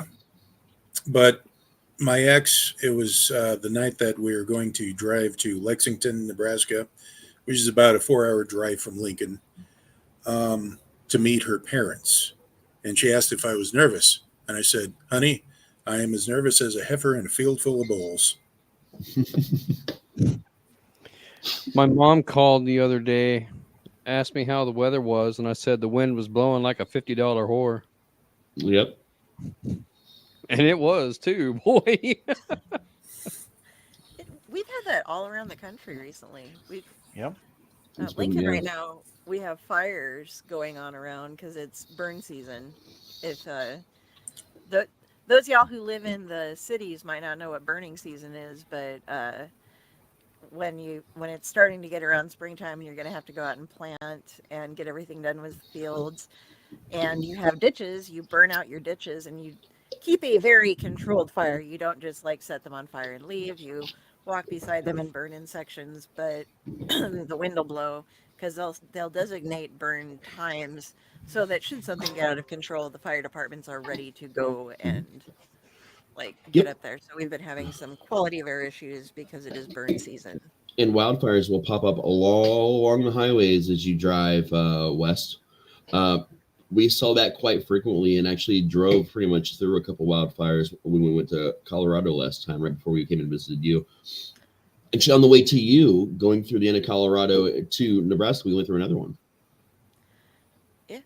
Does that mean Rob Zombie got it wrong? You should have been digging through the witches and burning through the ditches? Should that have been... Yeah, I was just thinking that. So my colloquialism that I pulled out, this is one that they were interested in after Hi. Okay, so what my papa used to say was, the eagle shits on Friday night. Now, besides the two of you that I've told what this means, have any of the rest of you heard this one before? I think I have, but I can't tell you to start with what it is. I told you what it was the other night when we were Oh talking. well, maybe that's where I heard it from. So for it's an older phrase, and because on dollar bills and stuff there's an eagle, it was you were getting paid. The money was coming in on That's Friday nights, right. so you could That's right. go hit the bars or whatever, deposit your paycheck, and have your time off and have some fun. That's right. I do pay attention to you. I just could not remember, and I was like, "What the heck?" And I had a Raz moment just now because, well, hell, that was 2 days ago, right, Raz? Yeah, I can't keep track of time. There's a lot of colloquialisms amongst bar goers too. Like my cousin, anytime he saw a hot chick at the club, he'd be like, "Man, her ass shakes like a bag of French fries." Nice. Don't know where he got it. No one in my family had ever said. He was older than me. No one had ever said this in my family, and I've still to this day never heard anyone but him say it. But it became a thing for a while. Where he'd just see someone hot and be like, "Yeah, her ass shakes like a bag full of French fries." Cheeseburger looking bitch. Oh yeah, cheeseburger looking bitch was one I heard recently, and I still don't know. This was screamed out in anger at Kings Island last year at the water park, and I still don't even know what that means. So if you know what cheeseburger looking bitch is, please someone tell me, because I don't know. She's got the beef. I can't imagine she would be that attractive if she's a cheeseburger looking bitch. So should we start calling digital books 424F4F for Beano since papers are colloquial? Apparently, and we can't call them pages anymore. Well, shit. Yeah. I've heard the early bird gets the worm, but the second mouse gets the cheese. That's one of my favorites. Yep. Yeah. Right next to the cheese stands alone. Or when you're trying to remember someone's name and you say, "What's his nuts?" This is something I used to say all the fucking time. I still hear people say, "What's his nuts?" just all the time when they forget someone's name. I heard that in high school. You know what? What's her nuts or what's her tits? So those are the Yeah. two I'm used to. I've heard so fucking much. It's ridiculous. So my grandfather, and anybody that knew my grandfather, he passed away, but we have kept the tradition of what he used to say alive. After he would get done building something, working on something, or doing something, he would sit back, stand down, and goes, "You know, what a guy should do is," and we would all look at him and go, "You know, you were the guy that did it." He goes, "Well, I'm saying, what a different guy should have done was." Stopped me before I did this. That's what a guy should have done. My mom is known for saying either shit or get off the pot, or shit fire and save the matches. Yep. Here's what I don't understand though. Cats in a blender. It means when you give up something good for something slightly better. How is if the cat is the good thing, what's slightly better about putting a cat in a blender that makes this colloquialism work? It's easier to digest. You don't have to do the litter. If it's Alf, I get it. Like if this is like for Alf, I totally understand why this would work. But it's and the cat's in the blender and the silver spoon. Little boy blue because he needed the money. I remember during it was like 1983 or something.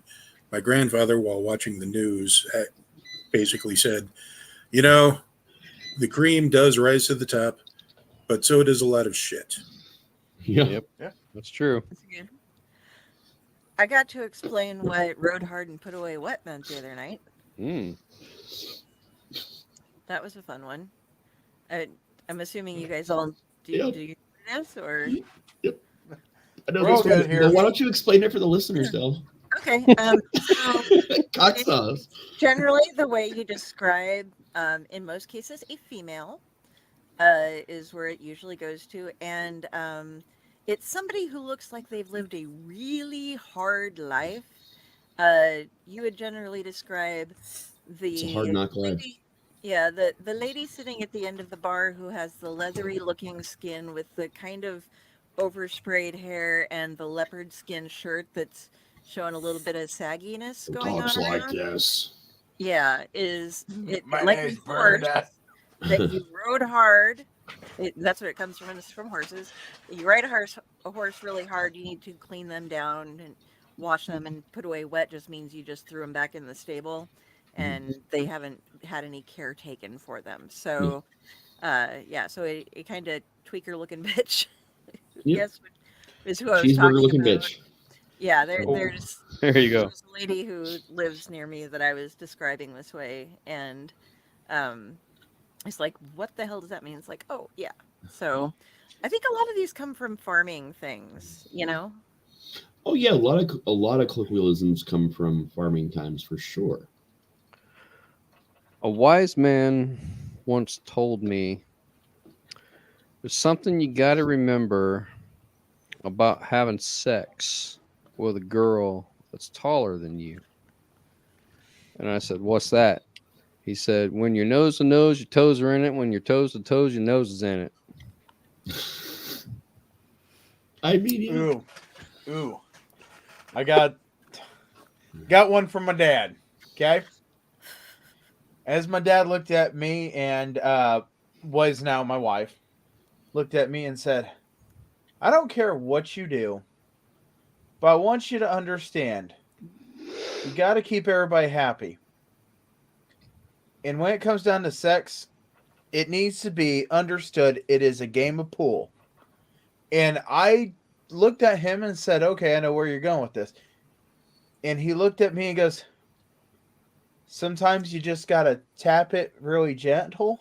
Sometimes you got to ram it in there, boy. And he walked away. I was like, that is not where I thought he was going at all.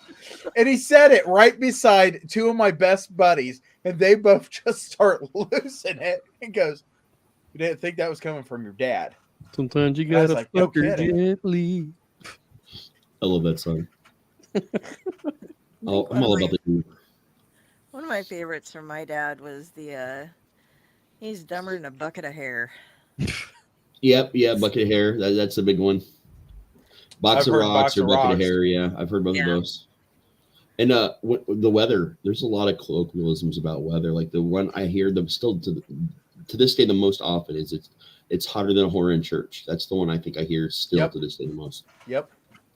Or sweating like a whore in church. It's that one too. Yep. Colder than a witch's tit in a brass brazier lying face down on the snow. Yep. That one's getting rather specific. Oh, it is. Most people just say colder than a witch's titty. Is when you like you hear this. You mostly hear the short version of it, but that is the correct long version of it. Oh my gosh. As Shakespeare once said. You guys know the term like I know these streets like the back of my hand. Mm-hmm. Ooh, that's new. Yeah. I'm confused because that's an old one. Imagine this one. I know these streets like the back of my pimp's hand. Oh, that's what I just saw this one on Reddit. I'm like, oh, okay, this one. Damn. You're cheating. You're looking them up. Well, no, I mean, I remembered some of them, but I just looked up one that, like, that's where I got the Cat in the Blender one from because I don't understand it. I wanted to see how many of these I knew and how many I didn't. And there were a number of people on here from different countries with their own colloquialisms that, like, were odd. Like, here's one from India. It's so dirty here that even a dog wouldn't lay its ass down to crap on it. When someone's flipping out, it's as if a thunderbolt exploded in his loincloth. Ooh. There's one about this one is someone bugging you with irrelevant shit when you're stressed out is trying to light a cigarette when someone's beard is on fire, which I thought was absolutely hilarious. The imagery that was fun. When it would get really slick out, my dad would always tell me, go and get some gravel or go get some kitty litter to put for your tires. That way it will go. But you need to get the kind of cat litter that will make a cat scream before it even gets the turd out.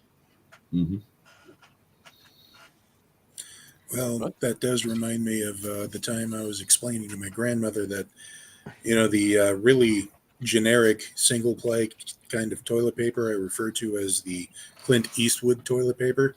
'Cause it Doesn't take don't crap shit from off anybody. I've heard it referred to as John Wayne toilet paper. Yeah. Same difference. It's rough and it's tough and it don't take shit off nobody.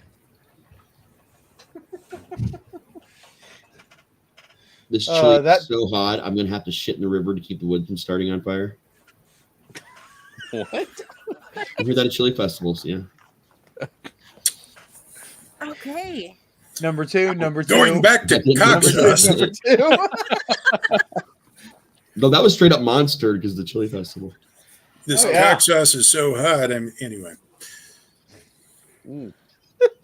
Piss and fire. Knock your socks off. That's one. When something's It'll knock so your good socks it'll knock your socks off. Yeah, that's been applied to like a million things. One I remember hearing a lot. Not as much I'd these like days. to but- know where the bee's knees came from. That's like from the 20s or so. I isn't know, it? but the flapper it's just- generation. That's the bee's knees. Okay. I don't think Okay, bees here have you knees, go. do they? The bee's knees means it is excellent, the highest quality. The phrase the bee's knees came from the 18th century, and it was a fanciful phrase that referred to something that didn't exist.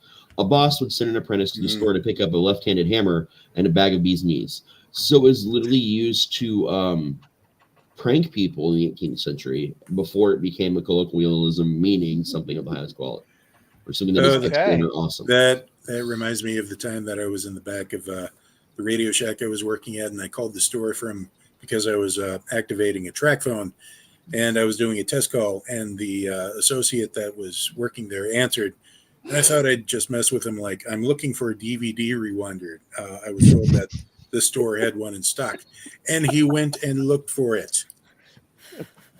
It was great. Here's a Left-handed coupon for blinker fluid. Mhm. right? My mother was terrified that, the tape adapters to CD players that you'd put in and you could plug it in. For those of you younger folks watching, we used to have cassette players inside of our cars. Mm-hmm. And when the changeover came to DVDs, there was an adapter, and it looked like a cassette tape, and you just plug it into the cassette player, had a wire out, went to your CD player. And she was always worried about it because she thought that if something like a major problem with tape players is that they would eat your cassettes. Yeah. And it would just get the stuff. And she thought that somehow if something fucked up inside the cassette player part of it, that it would eat her CD. Like it would translate all the way through and make the CD player grind up her CD somehow. Then you have to re-spool the CD in there. Very. Use your pen cap. Take the pencil. The pencil just doesn't fit anymore. Yeah. Okay. So you couldn't use number 2 pencils for that, actually. You had to use the number 4 because it was a bigger hole, so you needed the thicker pencil. Yep, and you had to do it down at that little metal band, like right above the eraser. That was like the best kind of pencil and the best place to do it, and it was every time, man. Actually, I do understand now why the pencils never worked for me. It was always the big crystal pins, the big pins. Yeah. Those always were perfect. However, in Japan, where they originally printed from the tapes, their pencils are actually big enough to do that. Ours are not. Yeah. So I have a true story. I will not mention the company, but this actually happened Can we guess the company? Yeah, go ahead. Okay. After I graduated college, I got my first job out of college working for a rather large corporation that designed and sold computers for home PC. I did tech support, call center tech support. Customers would call in and ask questions about their computer that they purchased, and they would say, my CD drive's not reading my CD. And we had a problem with this, with some of the responses that the techs would give. Was it the cup holder? No. Okay. The solution that they would say is, if you get some peanut butter and spread it on the disc, then the oil will fill the grooves on the CD and it will make it easier for the laser inside the computer to read the grooves. This became such a problem that the company had to send out an email saying, "Don't do that." It was either that or toothpaste was the other thing they'd tell you. People would say would work. I'm going to guess either Dell or Hewlett Packard. At the time, it probably would have been. Those are my two computer company guesses. Well, those are good guesses. Gateway. Oh, I remember Gateway was really big back then too. Gateway was huge, and then Gateway just became a series of paperweights, and then they sold out to Walmart. And the stream computer I had that I streamed on, like when I was at hotels, even right before I moved and stuff, that's actually a Gateway produced by fucking Walmart because they own Gateway now. Yeah, I think the quality of the Gateways kind of went down after they sold out to Walmart, though.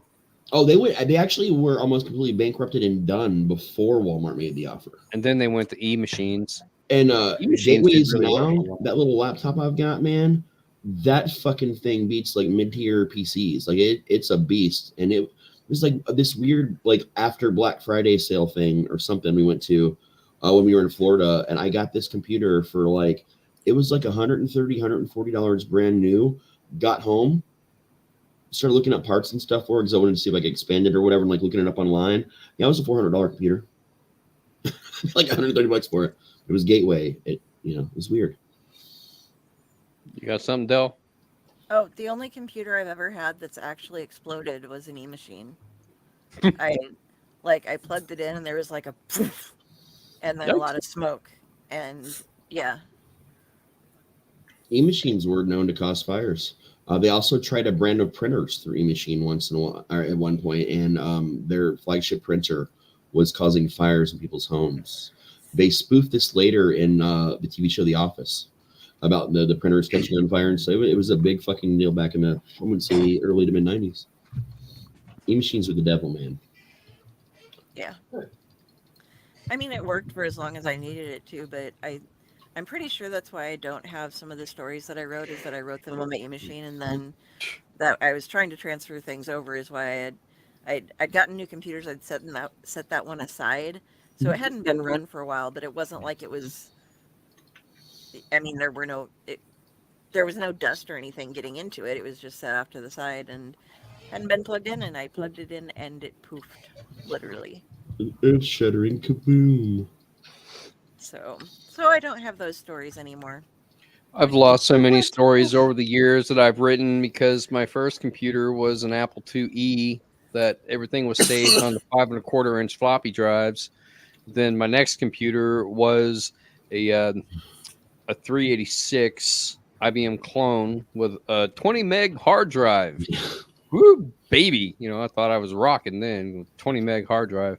And then I ended up building a 486 DX4 100. It was right before the Pentiums came out. In fact, they came out right after I finished building it, which kind of pissed me off. I should have waited. But I did have a larger hard drive. God knows, I mean, whatever happened to the hard drives in those systems so long ago, but so many stories have been lost over the years just because I've gone through so many computers. Yep. You haven't played Sim Towers until you've played it on a computer that runs slow enough that you can actually see the people going up and down the stairs and escalators. That was something I could not figure out why my ex was beating me so much, and it's because when I went into his room, the things was being built, and like I go back on the laptop and I can see the people going up, walking, looking at the stores, going in. I don't think people realized how much detail was. I don't think people realized how much detail was put into that game, because on any other computer other than the old laptop that I had, it just and was done. But when you're playing it in real time, you get really proud when you beat that game. It looks like someone wanted to mention something during a conversation earlier. Jenny, you had something you wanted to say about bacon lube? When Jenny's quiet, I gotta fuck with Jenny. It's my job. She needs some bacon lube with a cock sauce.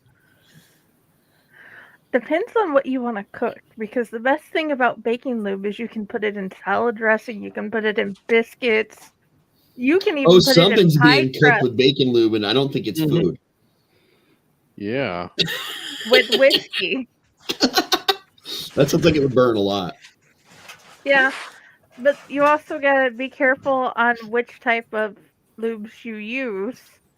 Educate us on lube right now. What do you know? Okay. Food-based lubes do not go in all the places. Please don't. Like what places? Like the supermarket? No. The The back of a Volkswagen? Well, That sounds very well, uncomfortable. that could also get various animals coming. But please do not put them inside your body. Okay. The animals or the lube? Neither. Yes. Calm down, Richard Gere. All of them. All of the things. Wait, so if you eat it, that's putting it inside your body. So are we not? No, I supposed mean, don't use it as lube inside your body, is what I said. Can we use lard as lube? Is it That is a bad like idea. a cup of as well. Crisco? Yeah, let's not. Nothing says loving like a fistful of Crisco. I'm a firm believer in Astroglide, but it's a silicone-based lubricant, and it will go forever. But I don't want to eat it. And you know There are it's good. safer It's lubricants for prepared that, by which are more astronauts. safer. That's why Astro's in the title. So Be aware of your allergies. If you have a silicone allergy or any other allergy, please read the ingredients of your lube. So is it consumable? The bacon This has grease, been- definitely. Not by your mouth. This has been. Oh, Sex I was Talk talking with about Your the Girl animals. Friday. Oh, Most animals are consumable, but that doesn't mean you should eat it. What a animals cat are in a not blender? consumable? did I ever tell you about my cousin Walter? Yes, you did. Did I ever tell you about this, Bio? Do you know about my cousin Walter? No, I don't, but I want Alright, to so, hear okay. this. So my cousin Walter used to come and visit me during the summer all the time, right? So back in the day, there used to be pet stores inside of malls, right? And we wanted to go to the mall like all the time. So we go to the mall, and he's like, "Hey, dude, do you think it'd be okay if I buy this gerbil?" And I'm like, "I don't think my mom's gonna care. Go ahead. Just you got to take care of it or whatever." Next day, the gerbil's just gone. It's just gone. The gerbil is fucking nowhere to be found. We go back that next weekend to the mall, and fucking Walter buys another gerbil, and I'm like, "Dude, you lost. Is the first one in my house?" He's like, "No, don't worry about it." I'm like, "I'm worried about it because there's a gerbil loose. My mom's gonna find." He's like, "Don't worry about it. I'm gonna get another gerbil. I got this handled." I said, "Well, how the fuck is a second gerbil gonna solve the problem?" He said, "Just trust me." I said, "All right, man." So he buys another gerbil. This happens another time or two. So at this point in time, I think there's 3 or 4 wild gerbils just running around my fucking house. And then the next time we go, he wants to buy a cat. So the true story is that I found out that Walter had been putting these gerbils in his ass, right? So I look at him and I say, "Walter, why the fuck do you want to buy a cat at the pet store? You know you're just going to get it stuck in your ass." And Walter goes, "Well, how the hell else am I supposed to get the gerbils out?" Oh boy. Mm-hmm. We just kind of walked right into that one, didn't we? He did, and I know you're probably the only one that actually knew where that comes from. Do what now? Just like the Volkswagen comment you got from me. No, Sorry, I was really having funny a big thing- mall rats moment. He never heard the term Yeesh. dirt mall. I said dirt mall earlier, and I'm like, "Do you not know Kevin Smith? Do you not know?" He Go ahead, swallowed Jimmy. the spider to catch. That's what the capture vacuum fly. tube is for. What do you got, Reminds Jimmy? me of an episode of South Park. Okay, A, foods that you should not eat, like rabbits. Rabbits hurt very badly. And B, I have met people who have done that with gerbils, and I still don't understand why you'd want to put a living thing inside you. Well, with the rabbits, also, there is a real thing that's called rabbit fever. Yep. That can affect you. It affected my cousin, and that was the reason why he committed suicide. Because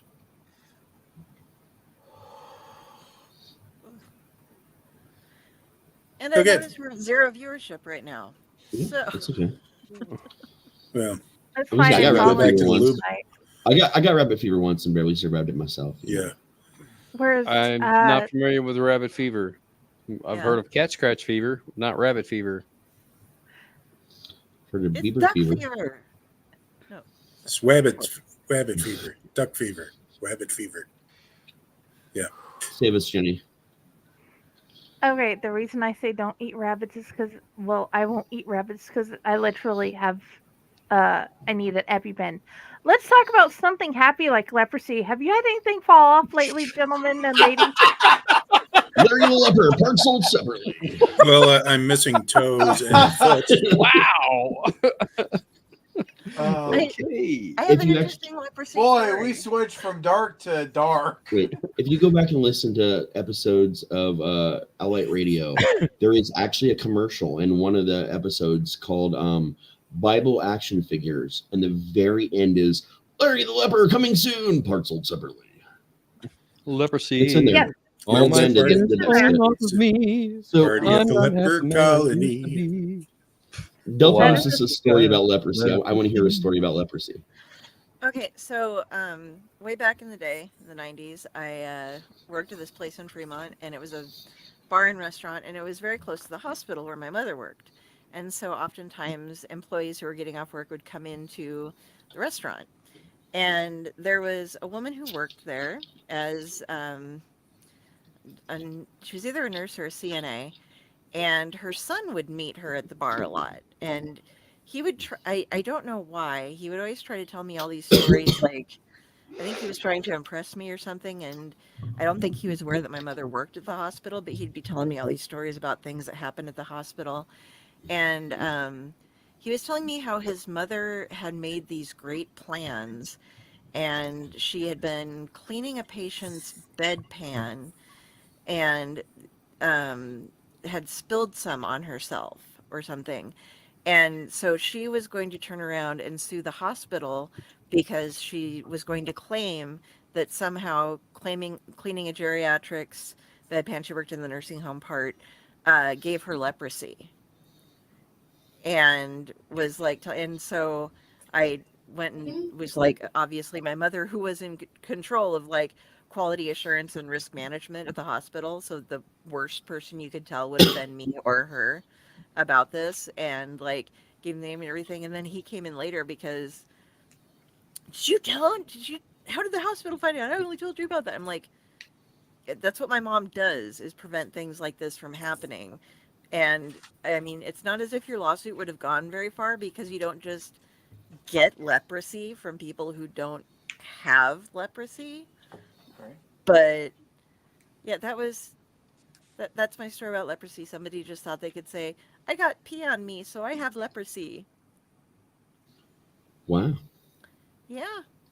Kind of like I was talking about with kiddos' sex education class, when they weren't explaining things very well these days, and they were told that any combination of bodily fluids could cause STDs. So the kids, like in this class, half of them thought that kissing, which would have the commingling of saliva, could cause an STD to occur. Like, it was just like you're making out and suddenly, poof, gonorrhea. Yay! Surprise gonorrhea.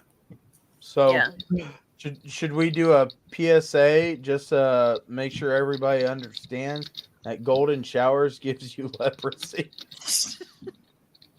Yeah, you can't catch a disease from someone who doesn't have it.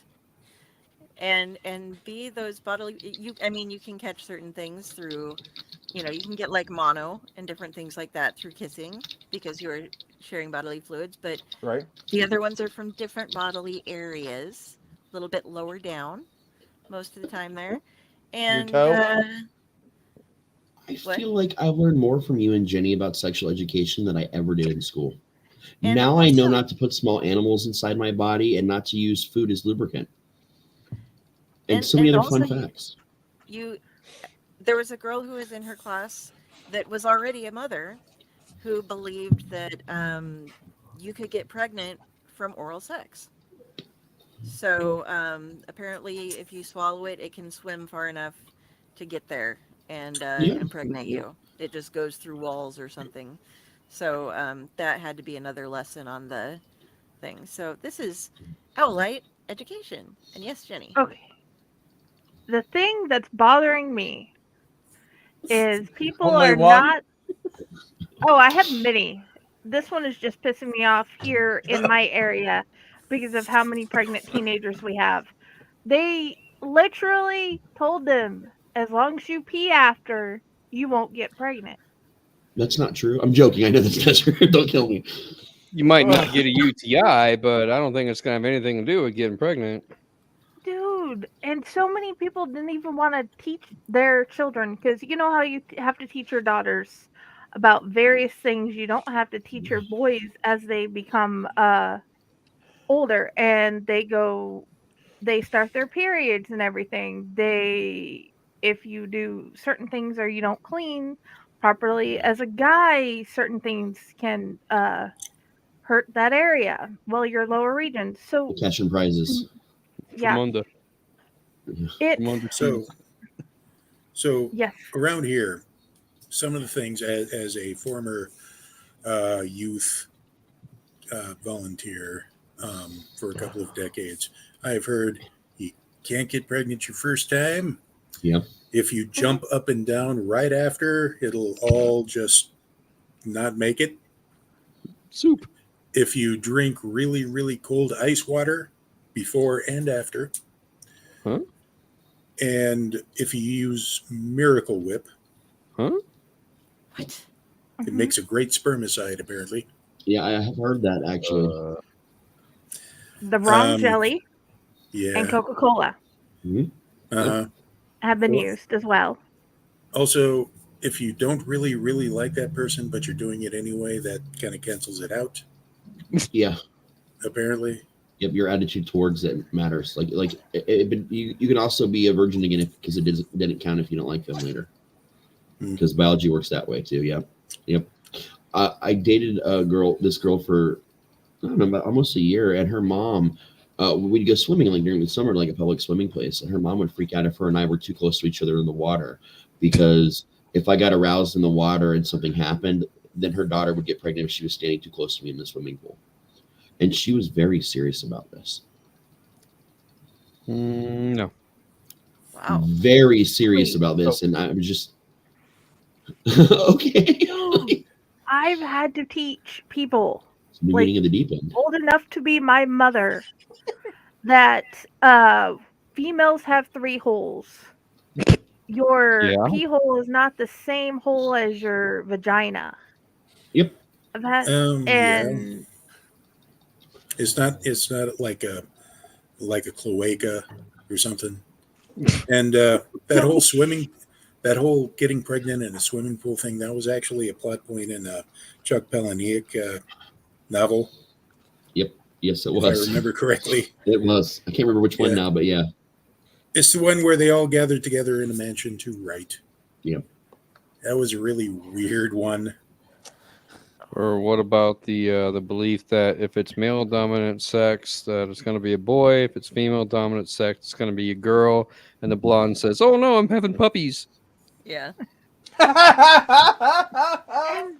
the whole turning red thing. So many mothers getting mad about their kids learning about their periods.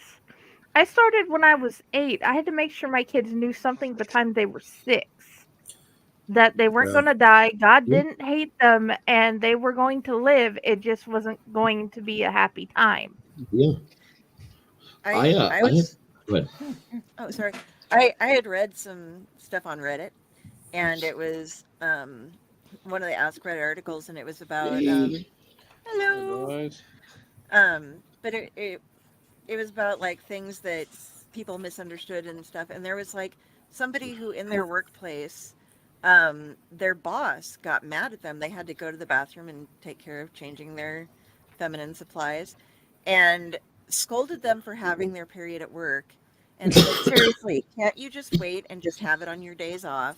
And then they thought, as somebody who was in a management level position in a corporation, thought that women were able to control when and where their periods took place. It was like, okay, yeah, you need to bleed 5 days a month, but can't you do it like on Saturday and Sunday, then take it off Yeah. and then turn it back on again next weekend? Do you really have to have your period while you're at work? Yeah, I'm gonna go swimming And today, so I'll just wait until Wednesday. yeah, there were just a number of different, but this was a common theme. Like, there were a lot of people who were like, yeah, we've had all these people who've yelled at us for like having our periods when they occur and like didn't realize how they worked and just Yeah. The second I'm not surprised. the what do they call it? The secret hole. That's what I'll call it. I'm not surprised how many even females don't even know that about their own bodies. Like in this day and age, like so many people, just males and females, like do not know that there's a separate hole for pee. And it's so weird that they don't know this, because this was like basic biology shit that I learned in health class, like as a kid. Yeah. I was talking with, I'm not going to go into who, but a younger family member we were watching a movie, and the husband bent the wife over a table, and they assumed that it had to be butt sex because that's the only thing you could get to from there. And I was like, no, it is not. That's not how that works. Well, I mean, there's the option, but that's just called keeping your options open. That's all that is. I don't know, gentlemen, if since we started the whole program with the warning at the beginning, I can just talk about this. It all started with cock sauce. We're just, do we need to do it again? With the cock sauce, but I am surprised at how many guys who are around my age too, not just the young ones, don't believe that the clitoris exists. Yep. Yeah, and you're old as dirt too. Yeah. Sure. Every time I go to a haunted attraction that's got the inflatable thing you've got to walk through, Right. It doesn't matter where I'm at or who I'm with. Even if I'm like, even if another group is behind me and I don't even know them, I'll just be like, "Oh my god, dude, I found the clitoris!" Every fucking time I hit that in a haunt, I have to go South Park. Every time I walk through one of those, when I come out the other side, I go, "Happy birthday!" It's like you're being reborn inside of a haunt. It's the weirdest thing in haunts of all time. And everybody like wants them in their haunts, and I'm just like, but they're just inflatable vaginas and birth canals, guys. Like this is what we're doing. We're simulating the birthing process for children and adults. It's very symbolic. So today, as we were going different places, me and Raz made so many South Park references. And tonight, as we keep on going through this, I am reminded about Eric Carmen giving the rest of the gang the sex ed talk about, yeah, if you want to get her pregnant, you pee inside of her. Well, what happens if you don't? You pull it out and you pee down her leg. Mm-hmm. And that was the whole sex talk. And the boys just bit into it. And I got thinking, okay, so we're talking about this whole thing. And that's what the golden shower was, just icing on the cake to open that. And now here it is. We're talking about this and that. And raisins. Right. Raisins. Yeah, because we were talking about this restaurant called Twin Peaks, and I was like, I got excited because I heard Twin Peaks. I'm like, it's Twin Peaks theme? He's like, well, I mean, yeah. Was it like the show? And he's like, the show? And I'm like, yeah. I started explaining to him what Twin Peaks was. He's just like, no. It's like Hooters, I guess, but just different outfits. That's it. And I was like, so it's like raisins. And he's like, raisins? And I had to explain to him the South Park version of Hooters for children. And so it was called raisins. My mother finds raisins in general to be offensive. And now were she to hear that, she would have yet another reason to find raisins to be offensive. Butters was like doing all kinds of weird things for money and stealing money from his parents to give to his raisins waitress because he thought that they were in a relationship, because she would always be like, "Oh, sweetie, honey," and like rub his arm. Like that was like the whole episode. Like all these episodes are about these boys getting seduced by the kids their own age, but at raisins.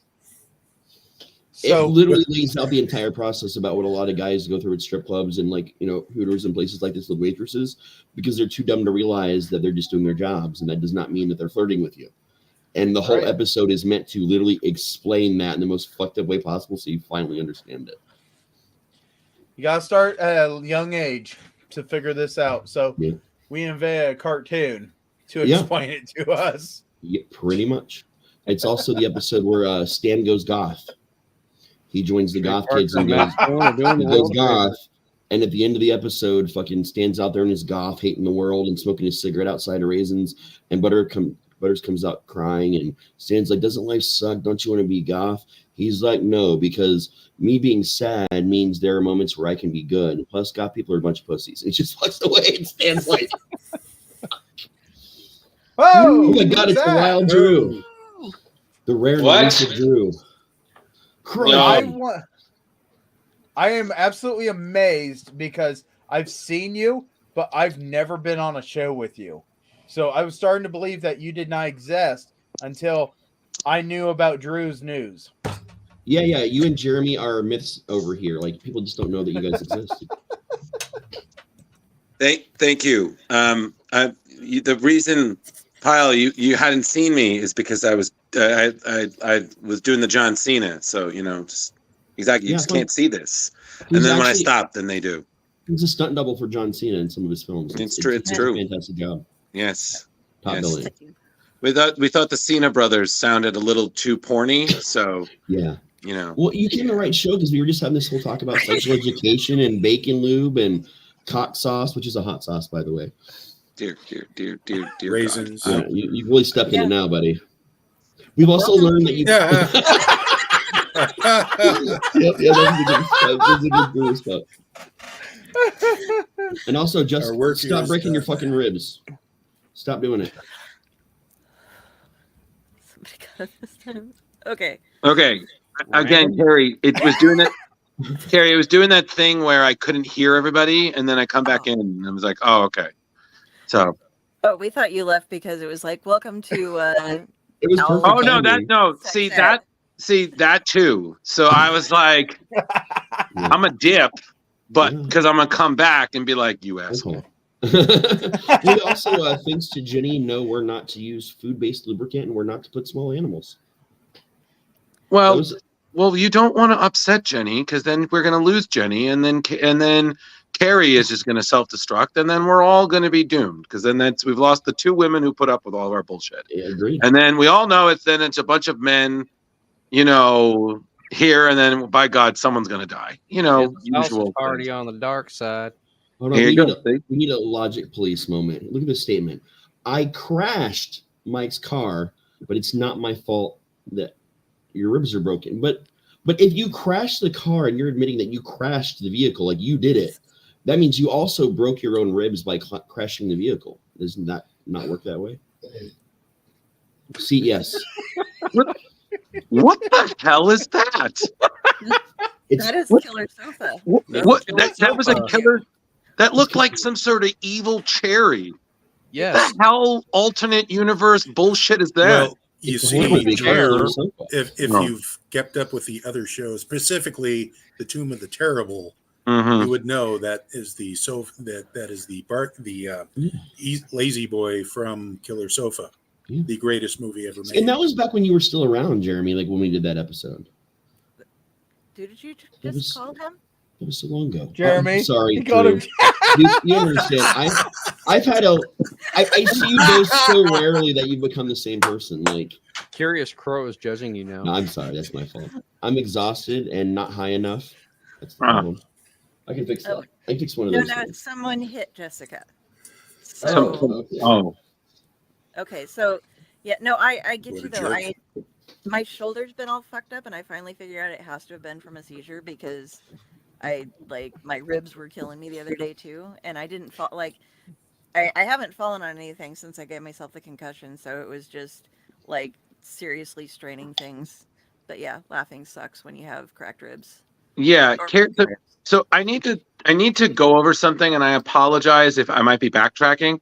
So Carrie was telling me a hilarious story over the weekend about some extremely odd phrasing. Oh, yes.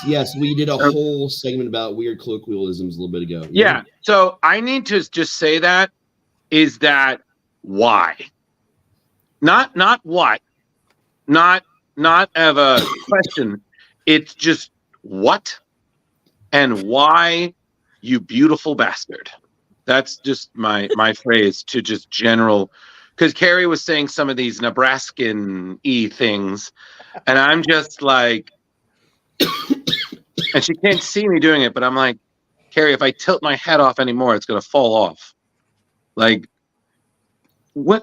Who said this? What were their names? What year was it? What is the context? Okay, because I need to know so I can go back and be like, don't. We learned today that putting a cat in a blender means trading something for something slightly better. Yeah, and then she explained it to me. It was like something about monkeys in a tree, and then the possum moved it. That was a Pyle like, thing. Yeah. like she said it, and then she explained it what it was, and I'm just like, oh, that's nice. Why? You mean a monkey fucking a football and the possum watching it and falling out of the tree? Yes. Okay. I was like, I'm gonna pull this goddamn car over right now. Okay, I'm gonna pull and like I'm driving, and it's just like it was almost one of the I almost swerved because I was like, I'm sorry. Why? Who saw this happening? This Dr. Doolittle from hell bullshit. Like it was one of those things that I was like, even from my family being rural Pennsylvania, have I ever heard such things? I was like, I can't. I just God. And then Carrie's like, oh yeah, and then oh, my body's just failing. I'm like, just get the RoboCop technology already, Carrie. And then once you're made of metal, then you can challenge the table again and win. Yeah. So, Hey, Raz, you understand? It's like 7 a.m. She tells me, it's like, yeah. So I walked into I fell into a table, and I'm like, what Chris Farley shit is this? Yep. I'm used to it. Yeah. Yeah, and then she's just like, yeah. I was like, so the enemy is not the table; it is the fact that your laundry is trying to kill you. So it's like the 4 black T-shirts you wear has decided that it's time to get a new set. Like I was just like, Carrie, being your friend is both a joy and an observational horror. Thank you. I want to say that technically you still hold the record with us for the longest show ever, because we went back and looked at it, and yes, we did do a 24-hour show, but that 24-hour show was comprised of all of our shows. Oh. So technically that was 4.5 hours padded so we did, or 5 hours or whatever it was with you. Actually, no, that was an unwrapping episode. Now that I think about it, that was the it was. Well, because we just kept egging each other on. Because I've learned I can't be in the same room with you, Raz, because I feel like me and you just have like a horror dick measuring contest. No. Like a machete measuring contest where it's like, oh yeah, that's a big one from Friday 4. Like, oh no, I got one from Friday 6. That's the zombie one. And I'm just like, can we just kill people now? Yeah, let's do that. It's kind of like Step Brothers. We're like, did we just become good friends? Yeah. Yeah. Do you want to watch horror movies in the garage and do karate? Get out of my head, man. Yeah, just get out of my my head. drum set, Yeah, I'll rub my nutsack all over that. But yes, it was good. Oh yeah, and for those not knowing, we came up with a horrible idea for a sex toy. I think it was, I believe it was horror dildos. Listen, they put them out. Like after we had that conversation a couple months later, you can go to like Spencer's in the malls or like any porn shop, and they now have monster and creature based portable vaginas and dildos. And I'm serious. Like they have the sea creature, like it is fucking terrifying, dude. Yeah, that's the part of the Black Lagoon we don't go, Raz. Exactly. Yeah. You know what you should also not use? The bowling pin that's behind you. That was the next thing that Jenny was going to go after about where not to put small animals. It was going to be where to not put small objects. If it is phallus shaped, we don't use it. I'm so terrified right now. And other things unless it's an actual sold to be or made. Jet, That Jenny. happens a lot. I'm not worried about the green thing. Okay, cool. Says I love Jenny, you. Jenny, I'm listening to you, but I'm suddenly very concerned because I think Pyle has opened a doorway to something very terrifying, and it apparently. Oh boy, that was. I saw that. I was like, I know I took edibles earlier, but I did not think they're going to kick in this time. We are going to make a horror film with your puppet too, because we have to. The Bewildered Beast was here. I was just going to ask about the Lon Chaney Jr. butt plug, but yeah. Oh, wow. No, that's fine. That's a hairy one. When you wolf out. Hell is perfect until you used it. Talk about a transformation. Just so everybody knows, April says hi, by the way. Chip did. Hi, April. We love you. Hi, April. Thank you. That was. I said hi, Chip did. I didn't say hi, April. Dear sweet God, yes.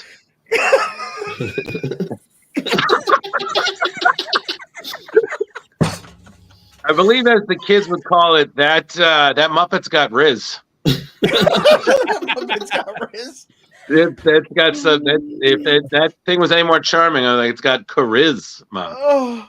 Boom. It my used gosh. its bacon lube and its cock sauce, and now it's got Riz all over it.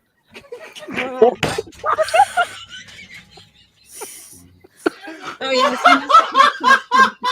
That was about to be a happy time murder, if you know what I mean. That was. Oh boy. Bad puppet. Is that how you get?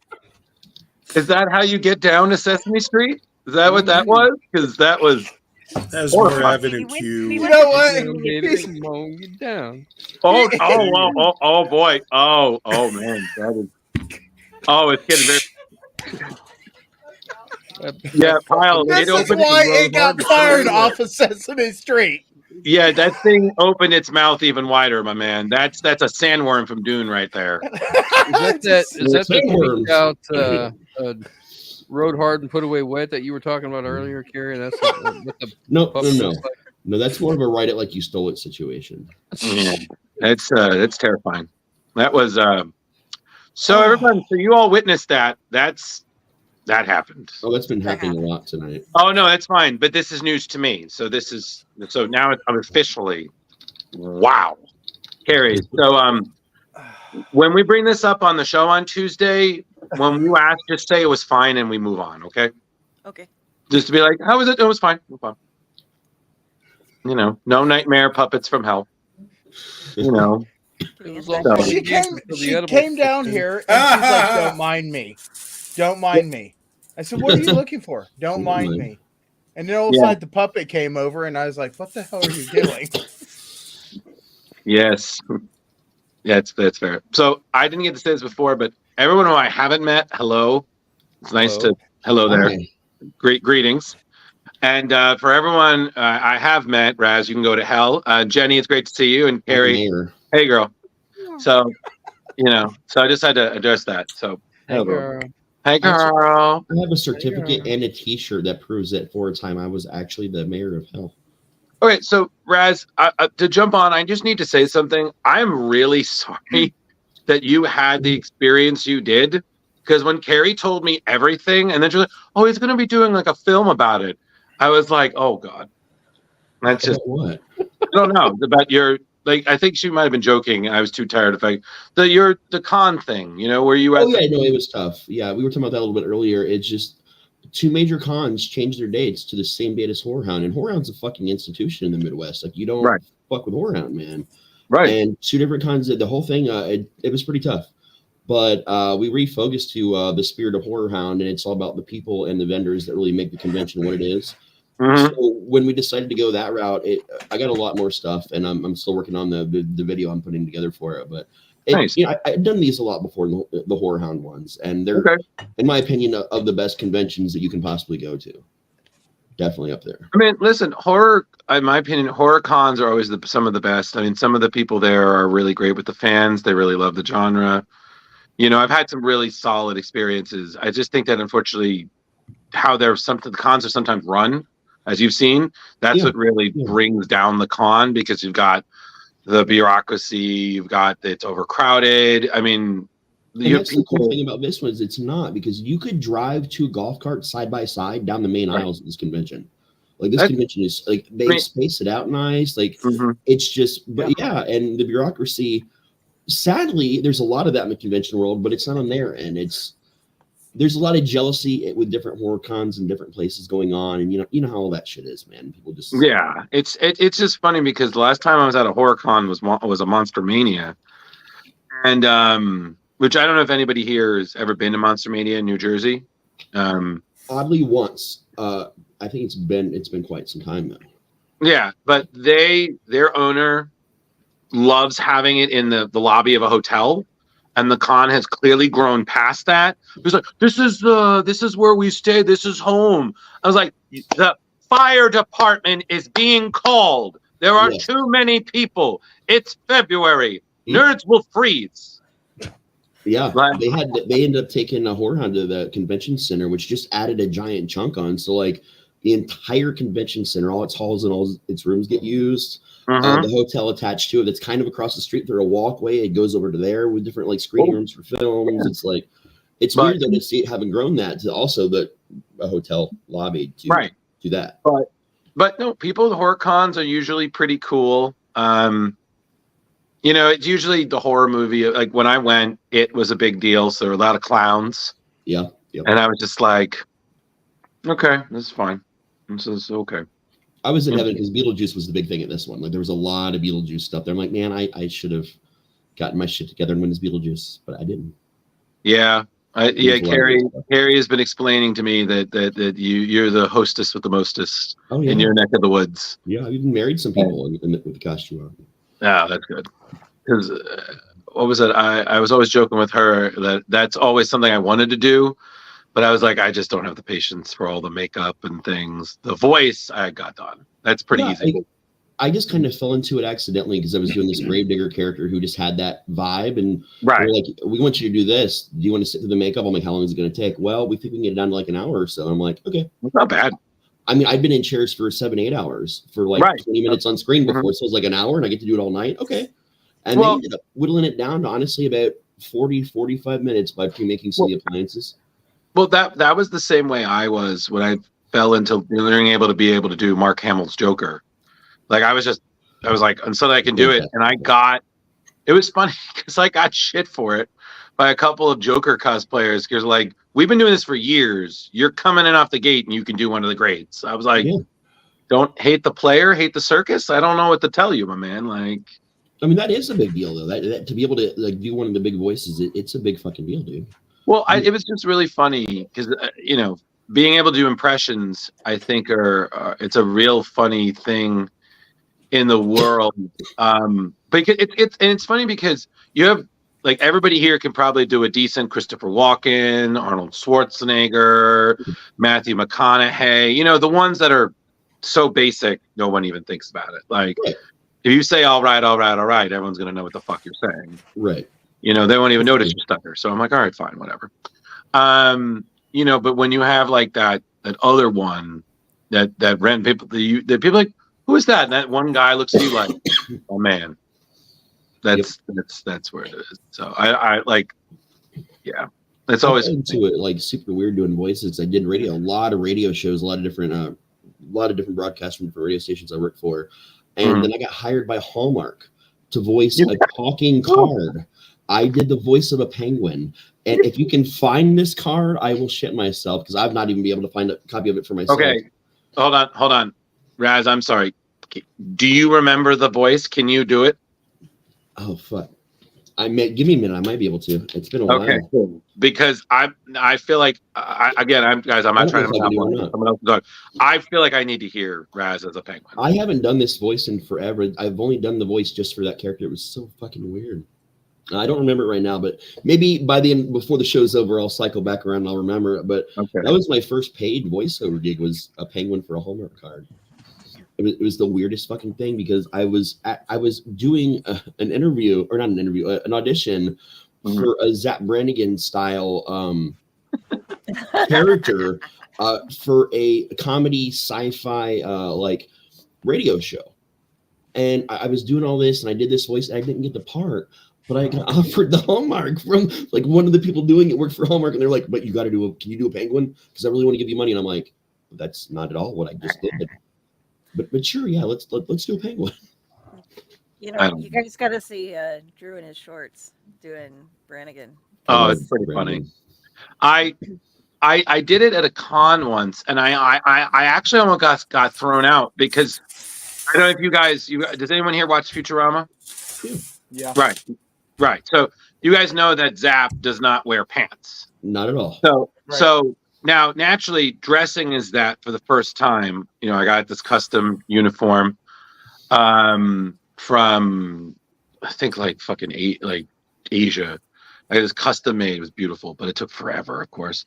But I was like, okay, and I shaved my legs, so I'm just pale gams. And I was like, okay, I've got to, you know. So I buy pantyhose. I've never done this at Target, so I was like, I don't know what the fuck I'm doing. You know, ladies, I don't know how the hell you do it. So, you know, I'm just like, all right, fine. So I get them, and I get self-conscious because I don't want anyone to think I'm going commando, so I wear something underneath and over, but the pants, the pantyhose sagged, so it looked like I had my dick out. So it looked like I was just complete flashing it. And I think somebody reported it, and the security came up to me, and they like, "Sir, are you exposing yourself to people at this con?" And I'm like, "No, it's a costume." And I even like flipped up my costume to show like these Family Guy Christmas boxers I had under. So it's just like jingle bells. You know, it's just Stewie's face, and it's like, oh my, you know. And they were like, okay, but we're watching you. And then someone showed a photo of me later on. I was like, oh yeah, it does look like I'm exposing myself. So the last time I did it, I was like, we're gonna wear our shorts over the pantyhose next time. So I always wanted to do it at the Ren Fair, because Ren Fair, Time Travelers Weekend, it made sense. But I was like, that's a lot of sunblock. A lot of sunblock. There's a lot of sunblock, and explaining to all the hot medieval babes that Zap Brannigan is here to ring in your new year. Hell yeah. We're going to party like it's time for the Inquisition. Please tell me you're going to bring the Champagne. Champagne. Yes. I'm quite a connoisseur, as they like to say. No, my favorite was always, Leela, it's the end of the world. Come hide with me naked underneath this quesadilla. You know, no, but it was always so funny doing Zap. And I actually did a line for Maurice LaMarche when I met him like the fourth time. And he actually thought it was really great. I remember, what was it? It was, Kip, don't you know, once you've had Brannigan, you'll never have another Mannigan? And he was like, wow, that's really good. That's like, I wish we had used it in the show. This is before the 17th revival of Futurama. Right. You know, no, it was good. So, you know, but impressions, you know, when you're a bullied kid, you want to make your bullies laugh so they'll leave you the fuck alone. So you learn how to do voices real quick, and you still get nailed. Yep. They're like, your lunch money still. I'm like, I laughed. They laughed. I got punched in the face. Yeah. They laughed some more. Yeah. Thursday. Yep. Exactly. Even the puppet got it one up on. Oh yeah. I think I just didn't have I didn't have a ton of friends when I was really young, because the area we lived in, it wasn't a great area. It's clear. It was just me, my brother, and my sister most of the time. So I would just amuse them and my mother by just doing voices from cartoons and TV shows. Like it all started with a Crocodile Dundee for me as a kid. Like that's what got me. I don't know why. And I practiced until I could do an actual legitimate Australian accent. and just started going nuts with accents and voices. And then when the Tick came out, the original Tick cartoon, oh my god, my whole life, it was all over for me, because then I just only ever wanted to do the Tick. And that's the one that to this day that I will never not break out, because it's the fucking, well, sorry, Tick and Bullwinkle are my two that I bring out probably the most, because those are my two favorite cartoons of all time. Spoon. That's all I'm saying. That's all. We are bound by the super glue of justice. Your toast shall never go unbuttered again. I remember when the Tick came back. Not the one that Patrick Warburton did. The other one. And there was that one. The one, and he had a scene where he's hugging Arthur, and he's like, "Bring it in." Oh yeah, this is the good stuff. It's like, I think my ribs are breaking. We were watching it, and Anne just looked at me and she was like, "You realize that this is you, right? With how you hug people and you somehow forget bones break." And I'm like, "What you're saying is I would be a really good Tick." And she said, "Yes. But at the same time, for the love of God, bones break, my man." Oh yeah. I remember that too, because they claimed it was because of COVID and all this other stuff that the revival live action got canceled, and then Ben Edlund started shopping it around a lot and couldn't find another streaming service in time before it was canceled. But apparently we're to expect it to come back again at some point. I'm okay with, because it's the fucking Tick. But I'm sorry, it's just your Crocodile Dundee backstory, and I was like, dear God. Yeah, no, that was like the first voice I learned to do was Crocodile Dundee. This is a knife. It all started kind of from there and just spawned into a million things, man. And boredom. Hey, listen, it's all good. I mean, I will say that I had one thing I always wanted to do at con. I wanted to, if I can find the jacket, I always wanted to do it was Chris Farley's character. The motivational Matt Foley. Oh yeah. I always wanted to go at a con. I'd have the plaid jacket, the glasses, just walk in, and I always made the joke I wanted to give pep talks to the Avengers. And the person I always wanted to go for was Hawkeye. So I was just imagining I would just come in and was like, "Hello, everybody. My name is Matt Foley. I am a motivational speaker. All right. And I'm talking to you, Clint Barton. Now, I understand that you don't have any superpowers, surrounded by demigods and Iron Mans and the fucking Jolly Green Giant steroid. And you have to understand that after your limited series is not going to get a season 2, that you're going to find out that the franchise rights are just going to send you in an Avengers van down by the river." That's fucking awesome, dude. Did you hear about the Chris Farley biopic movie that's coming out? Yeah, it's going to be good. But the one that the thing that I love is that Necro literally peered out. He was like, "What the hell is this guy doing?" Like, he was just like, yeah, exactly. That was beautiful, my man. That was comedic timing. Wonderful. See what was happening while you guys were talking. I'm utilizing my Bluetooths, and I caught a mouse.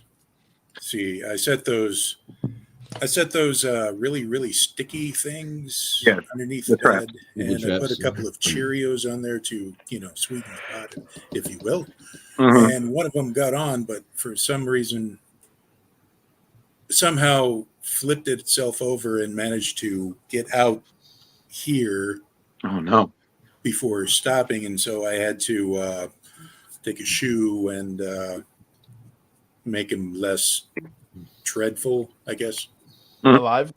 Does Jenny need to give you the "we're not to put animals" talk again? Don't stick them up your butt. No. Okay. No. Yeah. I'm down Richard Gere. I learned that in Mallrats. No. Yeah. No, I did the whole Cousin Walter thing because Pyle hadn't heard it, so I did my own version of the story. It was lovely. Nice. But yeah, so I've always wanted to do that at a con. I feel like I would lose my voice because I would spend so much time yelling. But I just really want to tell people to shut their yapper as much as possible. Like, especially if someone's impersonating a person. Like, if someone was like Zack Snyder It was like, yeah, I just have this like, you know what, Zach, you just need to shut your goddamn yapper. You know. I'm smoking some things in your honor right now, sir. So we found some superhero related herb. So we have Hulk's Hole as a vape. Yeah, the Hulk Hole. And I've got Venom Lemon that I'm smoking right now. Why lemon and venom go together, I don't know, but it tastes Raz, I'm way too tired for your shit right now. I'm too tired for your shit. I need to tell you, I feel like I just had one of his aforementioned Cheerios right now, because fucking hell. Like, I'm sorry. Just hold on. Timer. Venom Lemon. The strain is called Hulk's Hole. Yes. It couldn't be Gamma Green. Nope. They went right with the hole. I'm serious. I don't know why they did this, but it's a green like cart too. Because maybe you're trapped in the Hulk hole. I don't know, but it's that just sounds really uncomfortable. It does. For all of us. Like I would be angry just being in Hulk's hole. You know. Yeah, and we did mention the backseat of a Volkswagen earlier. So. Oh, nice. Yeah. That's when you find out size does matter. Mm-hmm. But the Venom Lemon does taste very nice. Oh, Jenny had something to say. Oh boy. We've been talking. Jenny won't just speak. She has to type things in. She'll just like hop in the comments. She's right here, but she's just like, no, I'll just. So Jenny, everybody's talking. What is the best thing that ever happened to you at an anime convention? Okay, so I met Kelly Lynn Colby and I met Theodore Nearatak Tinker. And then by talking to them and following KT Seto from the Balance of Seven all the way to Fakor, I just stayed at Fakor and I'm here now. What's up, Drew? Yeah, Jenny. I don't know who these people are, so can you explain? Okay. I was actually going to ask that because I don't watch Kelly anime. Lynn Colby is a great author, and she also now has her own publishing company, Cursed Dragon Ship. Okay. And Theodore Nearatak Tinker is an author as well, and he has a publishing company, Balance of Seven. He had done multiple anthologies that involved both those authors. Okay. But I just keep I loved KT Seto's story. She's an author. Now she's off doing her own publishing thing with her own company. Mm-hmm. An octopus thing. I can't remember the name. But she's awesome. And Fakor is where Raz is published and Del is published. And now I'm published. And Ron. And now we have Ron and UncleNecRo as well that is being published. And it's just a brand new world. It is. Yeah. It helped my world. The greatest con moment I think I had, one of the best, is I got groped and kissed right on the mouth by John Barrowman, because I just looked at him across the convention. I was like, John, and he looks at me and goes, you, and he just starts running towards me in slow motion. So I start running to him. We get in the middle, and I just, I thought the gag was going to end right there, but no, it did not. He just grabbed me, and his hand slid down, from the back end, and he just kissed me straight on the mouth. And it was all over. And he's like, I'm so sorry. My publicist keeps telling me not to do that. I'm like, listen, man, I'm completely straight, but yet find myself okay with it. And that was the end of the moment. So I was at the inaugural Omaha Comic Con back in 2015, and they had booked both Billy West, the original Zap Brannigan, by the way, and I forget the guy's name, but he was the voice of Brain from Pinky and the Brain. Maurice LaMarche. Yeah, Maurice LaMarche, and they were at a panel, and of course me and my friends we were there for them also.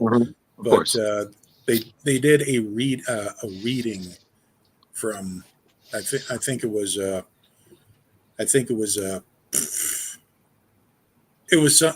some sort of the classier movies, but in the voice in the voice of their respective characters that they play. Right, Zap and Kip.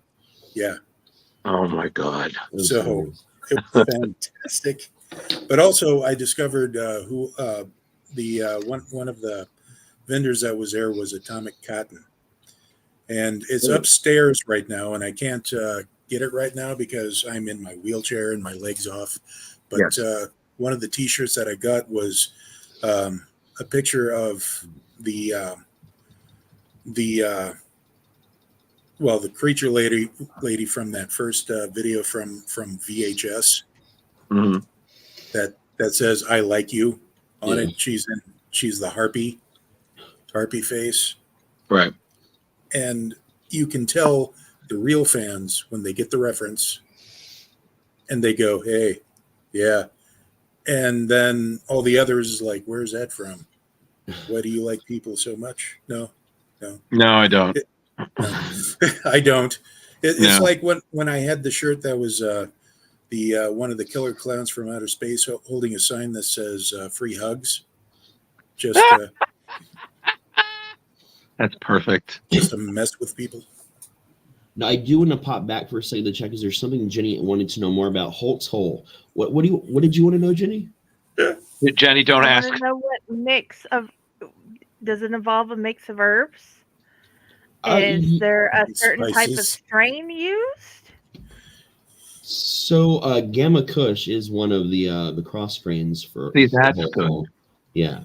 Okay. It's a cross strain of Gamma Kush, and they didn't really say what other than it was just a sativa blend. Beyond that, Raz, I just need to say this as a Hulk fan. If you ever get a strain that says Green Door, do not take it. Carrie can back that up. Yeah. Now, clear that. Another thing, I've seen Maurice participate in readings, and one of the best was him and Rob Paulson, who was Pinky. They were at a panel 2014 at an anime con, and they're talking about Pinky and the Brain, and they did a reading for everybody, but they did Pinky and the Brain doing green eggs and ham. That was good. That sounds amazing. I, as somebody who grew up, mom was a teacher, appreciating the classics and having read children, Dr. Seuss in my time as a substitute, I don't think I've ever laughed harder at Dr. Seuss in my life because they did it in the voices. So, you just have the brain no, I will not have green eggs and ham, Piggy. But what about on a plane, man? I'm like, oh my God. Like you've never seen people laughing so hard in their life over this. And then they're just like, okay, we're going to go now. And I'm like, I can't with these people. I just can't. But yes, no, whenever they do live readings at a con, anyone's watching, if you see any of your favorite voice actors, they're doing a Twisted Tunes panel, go. Yeah, go. I saw a video of them doing like a read through of Star Wars. That's so good. And it was narrated by Kevin Conroy. But it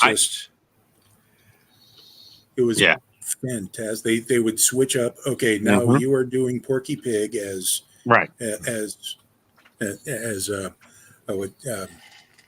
Kenobi, and then Bender as one of the stormtroopers.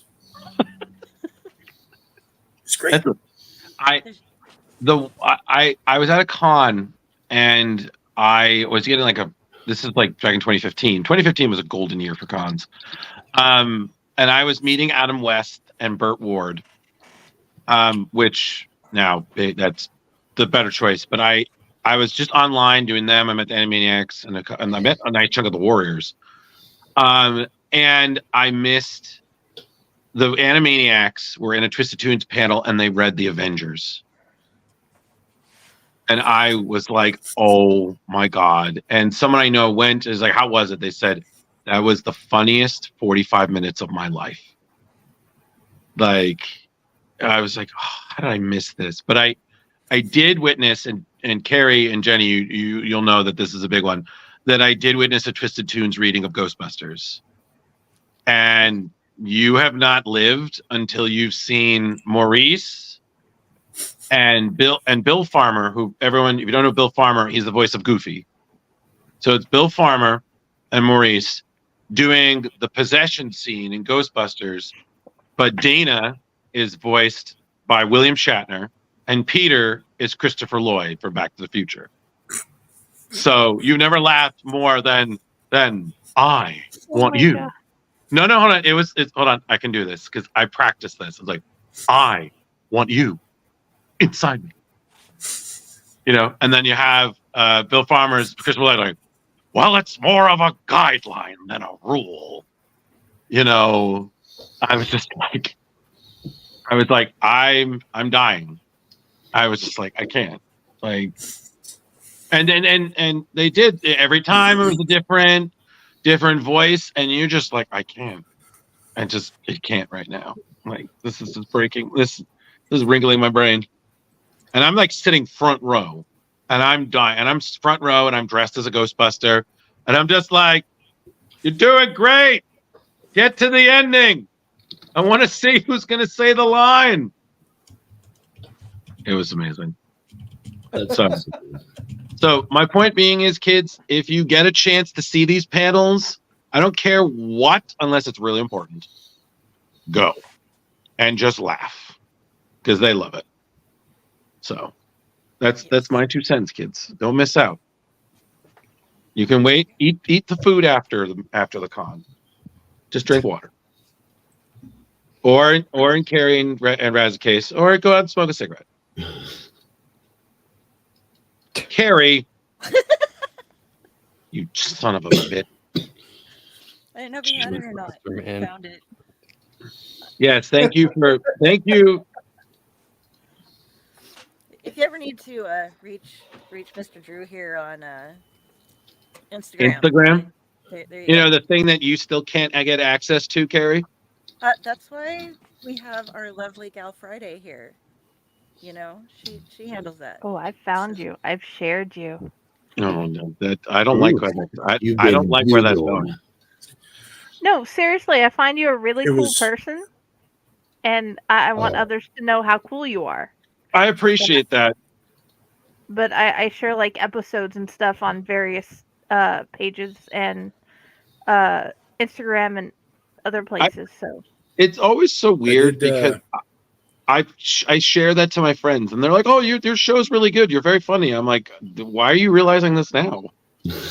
Like, are you saying I wasn't fun earlier? I was like, thank you, but I'm so glad I was so boring before." Like, and this is why I don't have a lot of fun. If you type in Twisted Tunes, it's TOONZ. Yes, that's important. On YouTube, they have the Ghostbusters at Phoenix Comic Con 2016. So good. So yeah, go there. Yeah, they had another one that did Anime Con, and the guy who voiced Invader Zim was on there. Oh my god, he was great. And then they actually had Ernie Hudson jump in. He did one of his lines in the reading. He just like runs in because I think Phil Lamar was part of the voice actors, and you just see Phil looks at him like, and Ernie just comes up and is like, "That's bad, isn't it?" And he just walks right off. I'm like, what? How? It was just great. But voice actors are always the best. I don't know if anyone else got to meet any, but I've never met a single voice actor that I wasn't like, they are the greatest people like ever. Maybe some Disney, but I don't know. Disney people are like the hardest to interview.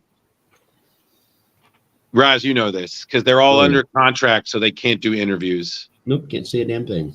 Except Bill Farmer and Jason Marsden are represented under a different entertainment, so you can interview the fuck out of them. I'm actually finding out that a number of like horror film actors are leaning the same way right now. We read into this recently with Kane Hodder, who has a podcast now, and his publishing company, his publisher, is who he's like contracted through. Because I was talking to his publisher the other day, and they're like, "Well, any of the celebrities now that are doing their own podcast, they're signing actual agreements to where they can't appear on other people's shows. They can only appear on their own show. It's a licensing agreement." Oh wow! So that's like the next step for like a lot of like the older horror actors is doing this now instead of like doing interview shows. Well, I have to ask this because I've always wanted to meet Kane. Is he like I hear he's the nicest dude. He truly is the nicest. I've got a lot of really good like personal stories with him over the years, man. He's truly that nice of a guy. He is. Because I remember I heard, I don't know if anyone ever heard the story of there was somebody at a con who brought a machete for him to sign, and he actually cut somebody with it. Mm-hmm. And I was just like, I get it, because in my head I'm thinking you're Jason. I mean, but I was like, why would you bring an actual weapon to a con? That's normal at horror cons, to bring in the machetes to have them signed and stuff. No, I get that, but the fact being is, I was just like, allowing. Yeah, it's an odd thing. You're technically supposed to like keep it in packaging and everything until you get to the table. Then you can take it out, have it signed. Then you're supposed to put it right back away immediately. Is kind of like the rules they do.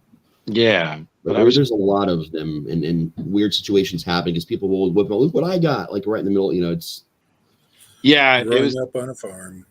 Those machetes are really more tools than weapons, but depending on who's using them. Yeah, well, I don't know. Well, I did think it was cool that a lot of the older horror stars, as they're aging, they're doing like even Kane's doing less cons, and it used to be like there was a con anywhere in the world that was related to horror, Kane was probably there. That's how often he did cons, and like them getting older and also wanting to deal with people and do less interviews. Hey. It's a really smart next move for them. Yep. Dear sweet God. I will say, being a Stephen King fan, I just feel like one day I'm just gonna walk past them and only realize it like hours later, and I'm just gonna hate myself. He's pretty distinct. Like as he's aged, he looks even more distinct. Like I don't know if he's the kind of guy that you cannot just see and recognize immediately. No, it's true, but I just feel like that'll just be my luck. Like, it was like the same. It was like the time I met Mike Mignola. Being the biggest Hellboy fan, I was like, "Are you Mike Mignola?" And he's like, "Sometimes." And I was like, "Okay, one minute." Hello. I was like, my brain is shattered into a million pieces that are on fire now. Oh yeah, that's looking into conventions. Okay, I have to be able to recognize all of these people, but I only know them by their artwork and such. So I'm gonna have to look at a bunch of old guys. Well, not in every case, but for some of the ones, it's like trying to memorize the faces of everybody that you're hoping that you might run into or see something. That was the challenge for me because you don't see them often, Yes, and then Carrie found a backup. She just when she was like, I was like, yes, and I was like, I just get elbowed, and because she's smaller than me, she can reach my ribs. So I'm like, son of a bitch. I was like, I hate them. No, Raz, this is my fault. I know everything. No, I'm just saying at Whorehound, Matt had never been to my son-in-law who does the wrestling show with me. Never been to a convention in his life ever. And Whorehound, this was his first one, and he's walking around going, I recognize this person, but I don't know who they are, and I don't want to look like an asshole. He's like, who is this? And I tell him. And then we start walking over to this meet and greet for the press thing, and Ted Raimi comes in. I'm like, hey, Ted. He nods at me. What? And I'd met Ted like a shit ton of times. He nods at me. And then Matt goes, and he's like, hey, man. Nods at Matt too. Matt just freezes. He's like, that was a Raimi. That was Ted, right? I'm like, yes. Yes, that's amazing. Man. Calm down, man. It's yeah. No, I loved you in Wishmaster. I think that's the thing I think they enjoy the most is what people remember them as. Yeah. Like, oh my God. I remember when I met Barbara Crampton from Reanimator. Oh, she was just there too. Yeah, and I was just like, my God, like she still looks fantastic. Like you are still beautiful, and she's so nice. And you're just like if this is what that stuff does, I'd like some, please. Well, the local horror, like schlocky horror TV host guy, Dr. Sanguinary, here in Omaha. Years ago, he had hosted a screening of the original Night of the Living Dead, and he had a few of the actors come over in Nice. Omaha at the theater. Right. And he had one of the one actor that played the naked zombie butt. She was the butt zombie in that movie, and I had to talk to her, and I did. Right. She didn't seem very into being there, but no pun A lot of intended. stars don't like certain roles. Are you- either. For a while? Necro, are you confirming that you didn't make an ass of yourself? Yeah. All right, good. Listen, because from what I remember that movie, there's definitely were some big cheeks to fill. So that's good. Oh yeah. Yeah. I love you making cracks like this. I mean, Listen. not to be cheeky. Listen. Sometimes you just got to spank the truth out of it. You know, you just got to slap that monkey. You know. Just keep the dribble going. While it's fucking the football. But for a while though, Bruce Campbell did not like that people associated with him as Ash. Like he was angry about it. If you would tell him to do a line from the Evil Dead movies, Army of Darkness, he would literally get pissed and scream at you at signings. Like he would look at you right in the face and go, "Am I your fucking monkey? Shut the fuck up and get out of here." And he would just go on and talk about different stuff. And it was right around the time he released the first book. And he had a lot of fucking anger in him about the role because everything else he had tried to do, he did a lot of things that weren't Evil Dead, but that was the only thing anyone wanted to give him any credibility for. And it wasn't until around the time that he was releasing his second book that he'd finally leaned back into it and was like, okay, we got this. But I feel like every actor goes through that. I mean, remember Leonard Nimoy? I am not Spock, and then I am Spock. Like you just learn that it's better to be remembered as something that inspired people and people really loved versus having I mean, listen, Adam West went through the same thing in his career. Everybody all saw him as Batman. And then what did he do? Well, I'm going to become the mayor of Quahog. Yeah, right. You know, I'm going to do that. Right. It's going to be great. God, I remember when I met him, I said to my mom about it. And she's like, "How was it?" Well, I met him, and suddenly I can do his voice because all it really is that you have to talk really slow, and everything has some sort of. It's almost like when he used to talk, everything drifted off a little bit. It was like, I feel like I'm going to come back here, but then I'm going to remember why I started, but then come back again. But I was also Batman. And I'm a man who loves his toffee. Exactly. But, you know, the reason I wanted to bring up the Bruce Campbell thing is because one of the things they had at Horror Hound was the 25th anniversary of the Blair Witch Project, which, if you know me, you guys know that's one of my favorite movies of all time. And I've always wanted to meet everyone. I had met Eduardo before, but not the cast. Raz, I have to admit something, and I understand this might fracture our friendship. I've never seen that movie. It doesn't surprise me. Honestly, I know a lot what of is people that supposed to mean? I just know a surprising amount of people that haven't actually seen it, and after like the 100th person, I'm just not surprised by it anymore. Okay, cool. Because but like they were angry. Like I knew, I found out a lot of the things that we all thought were true about the filming process and a lot of the things that happened during the movie. Wait. They were angry. Did you hand her tissues? Because that's all I was thinking. That one girl kept dripping on the camera. Well, the bad thing about it is that movie entirely ruined her life and fucked her up so bad. She actually had to get mental help numerous times over the years because one of the big problems is when they made the movie and sold it, they weren't thinking about it.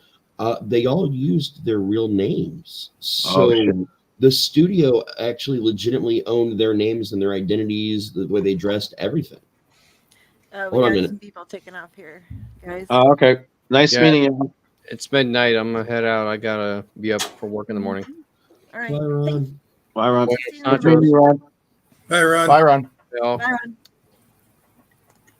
I'll give you 7 more minutes of my life. But yeah, the studios completely like came in and they like took control of their identities. Like they had all these legal problems. And meeting the cast, I got to meet Heather and Josh because Mike is the only one that's still in the public eye at all. Heather now she changed her name. Like for all the legal stuff, she changed her name. And she lives out on a pot farm now and does like yoga and like journals it and has it online. And Josh was such the sweetest, like just most reclusive guy. And he's like, listen, because I was trying to talk to them about some interviews. He's like, listen, man, like I hate the film industry. I did one movie. I never want anything to do with it again. That's why I've never done an interview. That's why I've never promoted it.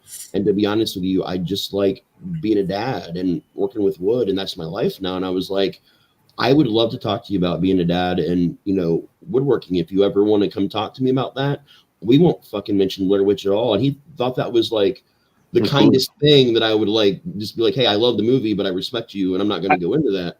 And but to see his eyes, like when he was there, like they enjoyed themselves like seemingly during the panel, but at their tables, no, they were kind and they talked about it. But like this movie, like literally haunts them. And I still love the movie, and it's a big part of my life. But to see that like was a whole other level of things that I thought were true. I think you know what it is, Raz, is it's because you realize movies aren't perfect and that there can be something negative about it. Like the best example is Ghostbusters is my favorite movie, but when I learned, you know, the shortcomings in the film, especially when it came to Ernie Hudson, you know, how that the first movie kind of fucked him over in terms of presence and representation and whatnot. You can kind of understand why he had a love-hate relationship with the franchise. It's better now. And I think they've done a lot more to kind of really make him. I feel like they've really put him more centralized where he belongs, and it's great.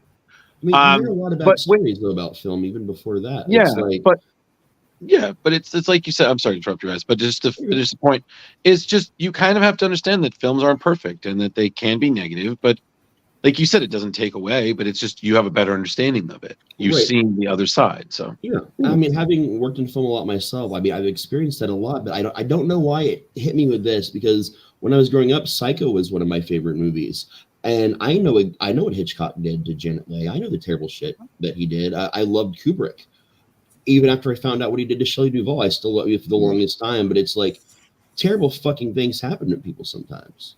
Yeah, a couple years back, like 5 or 6 years ago, there was the big thing that came out about Quentin Tarantino and Uma Thurman, and that was a whole other fucking big thing. Like, I missed that. Basically, Carrie. It's just that they weren't friends by the time of Kill Bill 2. There was an accident on set that physically injured Uma. And there was this big dispute about it, and it got really mean between her and Quentin. Like they made up; they're good now. But it's kind of like, Carrie, do you know the whole Bill Murray Harold Ramis feud? It's kind of like half of that. Yeah, it's a disagreement that led on to two people who were really close at one point, not talking to each other for like years, and then they finally patch up, and then it's all good. But and it's the weird thing about this particular one with Tarantino was that he was instrumental in helping Uma Thurman sue him. That was a weird chapter of the whole story, because like the year when he just came out, they both came out about it publicly. There was a lot of conversations about it, and he said, you know, eventually I realized that I did terrible things to people I loved, and the only way to really fix this was to get sued publicly and have it all drug out, but she had to win the lawsuit for that to matter and people to see what I did. So and it's just it is. But you know, but also, Carrie, is this my first padded cell? I think so. Cool. I'm not nice. It's baked. No, I'm not baked. Shut up. Okay, I'm just tired. If you knew how much driving I've had to do, I mean, nothing takes the cake. Raz is still the Sorcerer Supreme of driving across America. Dude, what were we just talking about? He's trapped in Hulk's hole. Leave him alone. I don't know, man. I think we were talking about Hulk's hole. Yeah. The snozzberries taste like snozzberries. I knew it. Willy Wonka's alive. Oddly enough, we were talking about Hulk's hole last night. When we were having a discussion about the Ultimate Universe and how you ate somebody and somebody was required, like Internet Shield is required to sort through the things that come out of Hulk's hole in order to test them. Yeah, that happened.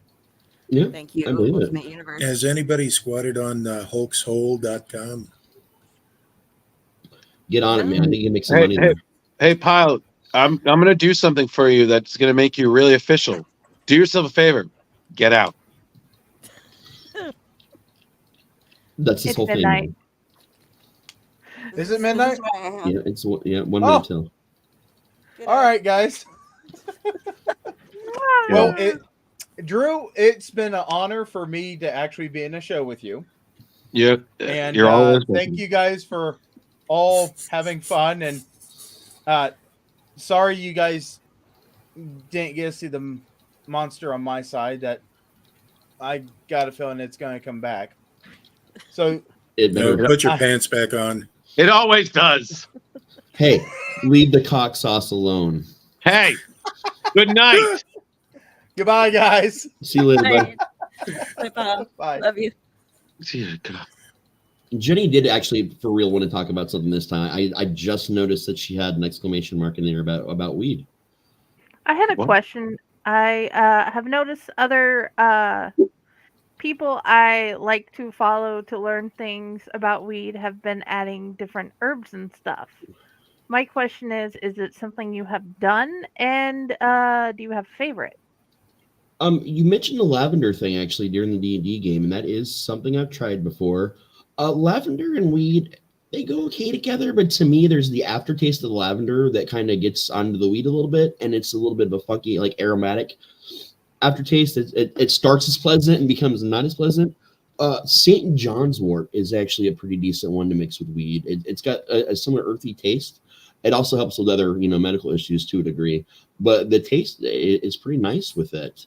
The other thing is certain kinds of tobacco, like a Turkish tobacco mixed in with the weed. That's a very popular thing to mix. It's a spliff. It's a common thing to mix tobacco and weed in Europe, for example. That's how a lot of people smoke weed, is with the tobacco mixtures. Give me some good dried fruit, though. Ground dried fruit is actually some of the best thing that you can add to weed when you're smoking. Have you ever tried doing it like hookah style, like getting the Mhm. orange or an apple and carving them out and then using that as the bowl? Yeah, The fresh one. I've done it with a lot of different fruits. I've done it with potatoes. I've actually done it with all kinds of different fucking produce, and then eaten the produce afterwards because waste not, want not, as a stoner. Yes. And if you really want to maintain your stoner card, it is up to you to build something to smoke out of at least once a year. That's how you actually retain your card. See, it doesn't matter what it is. It could be a soda can. That's how we all grow up with, like turning a soda can into a bowl. That's like the classic. A 2-liter bottle and straws and tinfoil into a bong. A milk jug and a crock pot for a gravity bong. Like, there's a lot of like simple stuff. You can be as complex as you want, but you gotta create something at least once a year, man. It's important. Indeed. All right. I think it is time for me to go. I am tired and I'm wrapped in a shroud. And I also kind of look like the ghost of Christmas Future from the Muppets. So I'm going to leave you all alone now. See you later, man. Yes. All right. I am going to win this Hunger Games. Indeed, you will win. But yeah, No, there were just dried 4 fruit, left. definitely, man. I dig the ground dried fruit. Citrus. You want to go with citrus. You're going to have a better time with citrus. Thank you. Mm-hmm. Then there were 4. We once ran the electricity in an apartment complex where it was one of the band houses off of weed. Because there was this big movement for a while, I don't know if you guys remember it, where you could run like a carburetor and all this other stuff with water and actually run your vehicle with water. It was a big thing, like back in the early aughts, like a really big thing. And we figured out how to make it more efficient with a carburetor outside of the car, just in this stand that we built that had power running to it with the belts.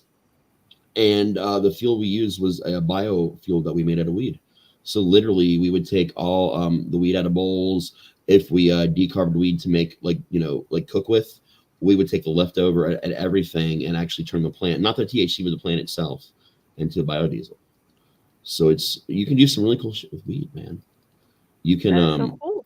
yeah, you can create little dry ice chambers, increase the potency a small amount. Like there's just really cool things you can do with weed. But like using and making the things out of food and eating the food after was so popular. They make devices. You can slam it into pretty much any fruit or vegetable and turn it into a pipe now. It's just look at this contraption you can buy, and it's got a bowl piece built into it and everything. You just pop it down, and it's got a hole that pops out the other side for the mouthpiece. but it'll turn your fruit or vegetable into an instant pipe. And then they also made the candy version that are disposable pipes made out of like a ring pop type candy, like that thick. It actually tastes just like a ring pop. And they're actual bowls that you have to hold a light or two and everything. But clean out the ashes before you eat it because we didn't think about that, and that was bad. And only use it like once or twice before you eat it, not for like a week. Don't keep putting it back in the candy wrapper and bringing it back out because you think it's a good idea. Your candy will taste like a grape asshole. Grape asshole. Good to know. Yeah. That sounds like another thing that you could get from the same dispensary where you got the whole coal. Yeah. No, the candy pipes were a big thing starting back in like the late 90s. They started making them back then. And different weird stores will have them, and then there'll be like a decade will go by, you don't see them at all. Then all of a sudden they're popular again, and some kid forgot that they existed and was like, "Oh my god, will you order this?" at their local store. And then all of a sudden everybody in the area wants it, so the stores all have it again. And then, sorry, but that just made me think of those. Do you remember those Whistles lollipops? Yes, they're exactly like that. The same everything. They taste exact to that, but it's a bowl. Okay. Oh wait, yeah, But the the same slide thing, whistle yeah. ones. Yep. Yeah. That I'd was forgotten also about those, lollipop. but yeah, they tasted a lot more like those and were made a lot more like those than ring pops. I'd say. I never had a regular slide whistle. I've just only had those.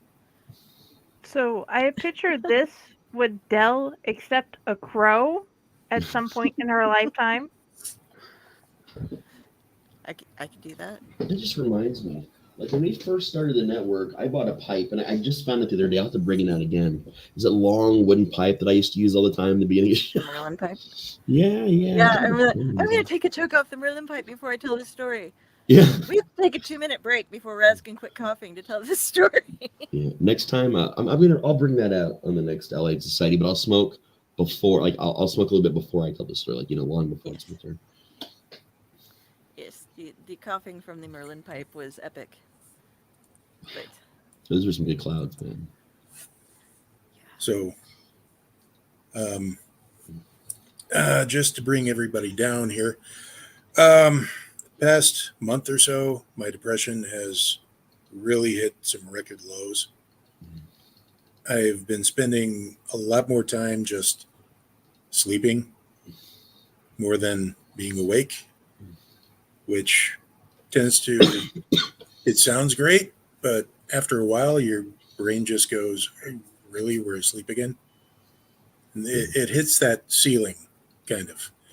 And for those of you who are still with us tonight, last week or a couple of weeks ago, I had to skip the Tomb of the Terrible because I had to take my mom into the hospital. Spent the night, the night mostly, getting her situated up and everything. So I couldn't make it to that episode of the Tomb, but that kind of helped to do the spiral thing itself.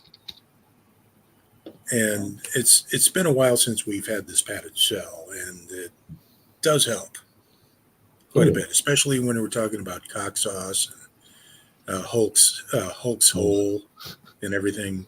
And we're not to put small animals and food-based lubricants. No.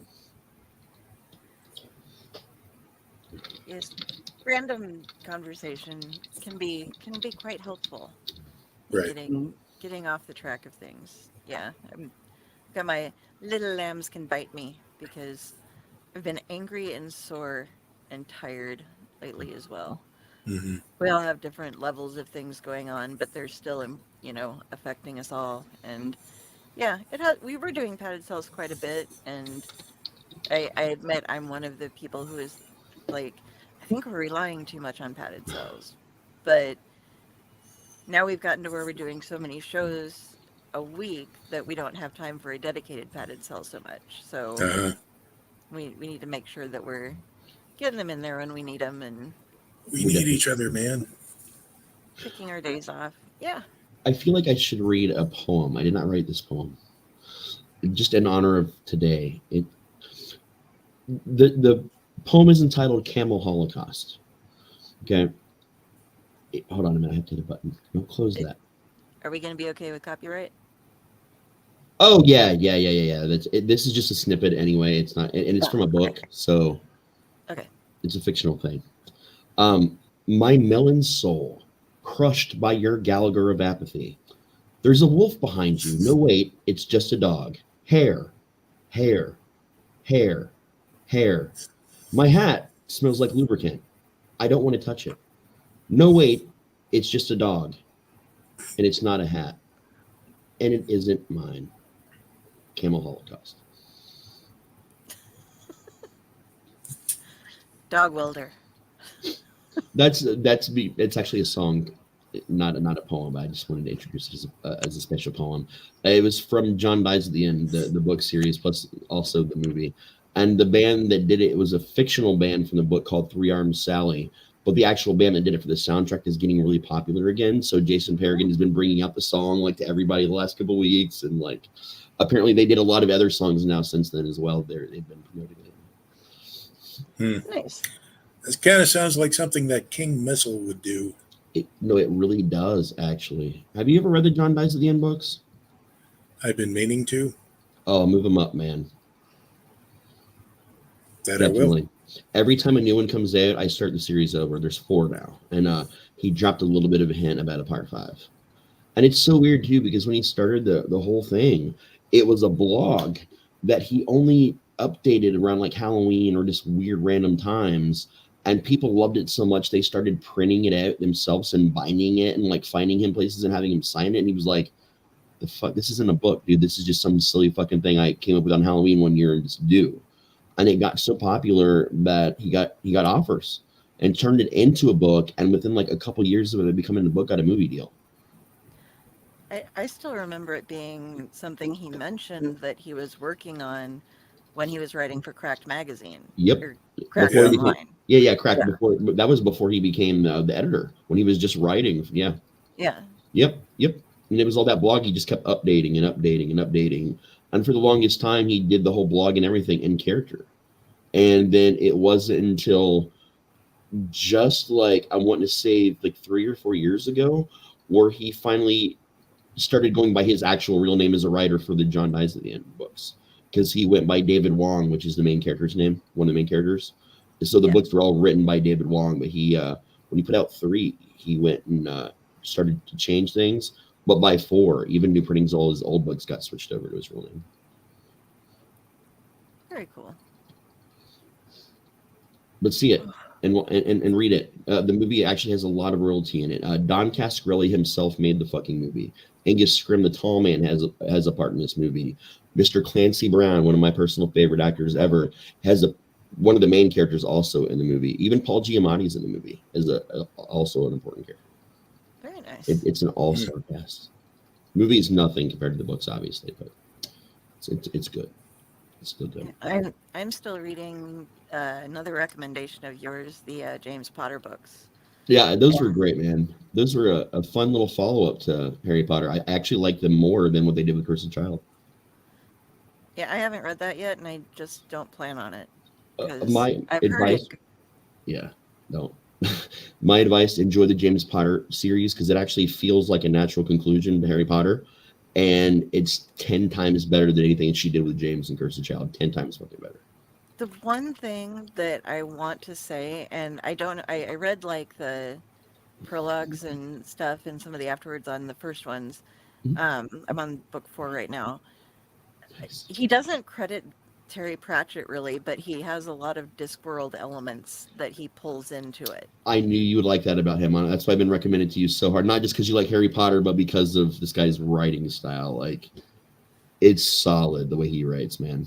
Yeah, there's a lot of Easter eggs that lead into to Discworld stuff, and I love it. This one has the rings, and they were like, but wasn't this? I read a children's book once, and they were yellow and green rings, and you went to and yes, we stole it. Okay, we just ran out of ideas. Sometimes we just got to do things like that. Okay. Yep. It's like Benjamin Franklin, like shouting about, yes, okay, we stole it from C.S. Lewis, but yeah, leave us alone. I love the American Wizarding School aspect, and of course the houses being named after mythological creatures. That guy, my heart. I was stuck somewhere between an Igor and a Bigfoot. Like I'm somewhere in that mix. But like the way Norman Lippert came about that was it was just fan fiction at first. And then her lawyers got wind of it, and there was a big thing that happened where he did not get sent cease and desist lawyers. He got sent, this has a lot of potential. JK really likes what you're doing. If you want to use this to promote charities and to make money for charities, you have my blessing. He couldn't make personal money, but he could make money for charity. So he started doing book signings and book bindings where he would print it out for you on his personal printer and bind it for you and only charge you for the price of the binding and anything you wanted to donate for charity. So for the work done to bind it and the material and then a donation to charity. So like that was a really cool thing he was able to do. And then he's got a podcast. It should still all be up where you can pay for the podcast and you're paying him to read the stories, how he kind of got around it. But he does the entire series. Like each chapter of each book is its own like episode. That's cool. Yeah, it's a really cool way to like really mesh with your fan fiction and like actually legally, like legitimately make money on it. It's pretty fucking cool. He's kind of he's kind of like a beacon of hope for fanfic writers, in my opinion. Like for people that are really into fan fiction, like they love writing, but that's just what they love to do. He opened a lot of doors for that, man. Yeah, and the characters weren't too different, I guess. I like how he teaches a much different lesson than she did with it. Yeah. But the couple things that were different were really different. Like Azkaban, you can only get there riding a ghost ship and stuff, which I don't know if it's one of those things where it was like, did he change that? Was because it was never indicated before that was the way things work. It was like, is that something that has happened since they implemented a new thing? After the breakouts of Azkaban with Voldemort, they changed the way you get there, and it's a prison ship basically is what it is, and that's now the only way you can get transported there. And they also like the Dementor thing was a problem, and he's talked a lot about that on his Facebook page. He actually answered a lot of questions about that. He's like, I should have probably explained it a little bit more, but the reason I didn't was because in the world that you're in, it's just accepted information. He thought that if he had to stop and explain it, it would just feel like he was explaining something, and he couldn't kind of find a natural way to get the information in. Gotcha. Oh. Well, so guys, I'm going to have to tap out. So it was nice seeing you again and getting a chance to hang out. And we have Tomb of the Terrible tomorrow. Yes, we do. So I wanted to quick shout out about that, even though we don't really do that. But join us tomorrow for that, and I'll see you guys later. All right. See you later, man. Good night. Bye-bye. Sleep well. Oh, I hate this layout for 3 people. Yeah, Even when it switched, I didn't know it was going to switch, so I had to actually move into a different position for my camera I was like, what's going on? Well, when you get so many people, you have to do the cram one because I know. Otherwise, we're just itty bitty and we look weird. I mean, how's that? I probably always look weird. Yeah, I definitely always look weird. It was like how my toss backs to you, Jenny.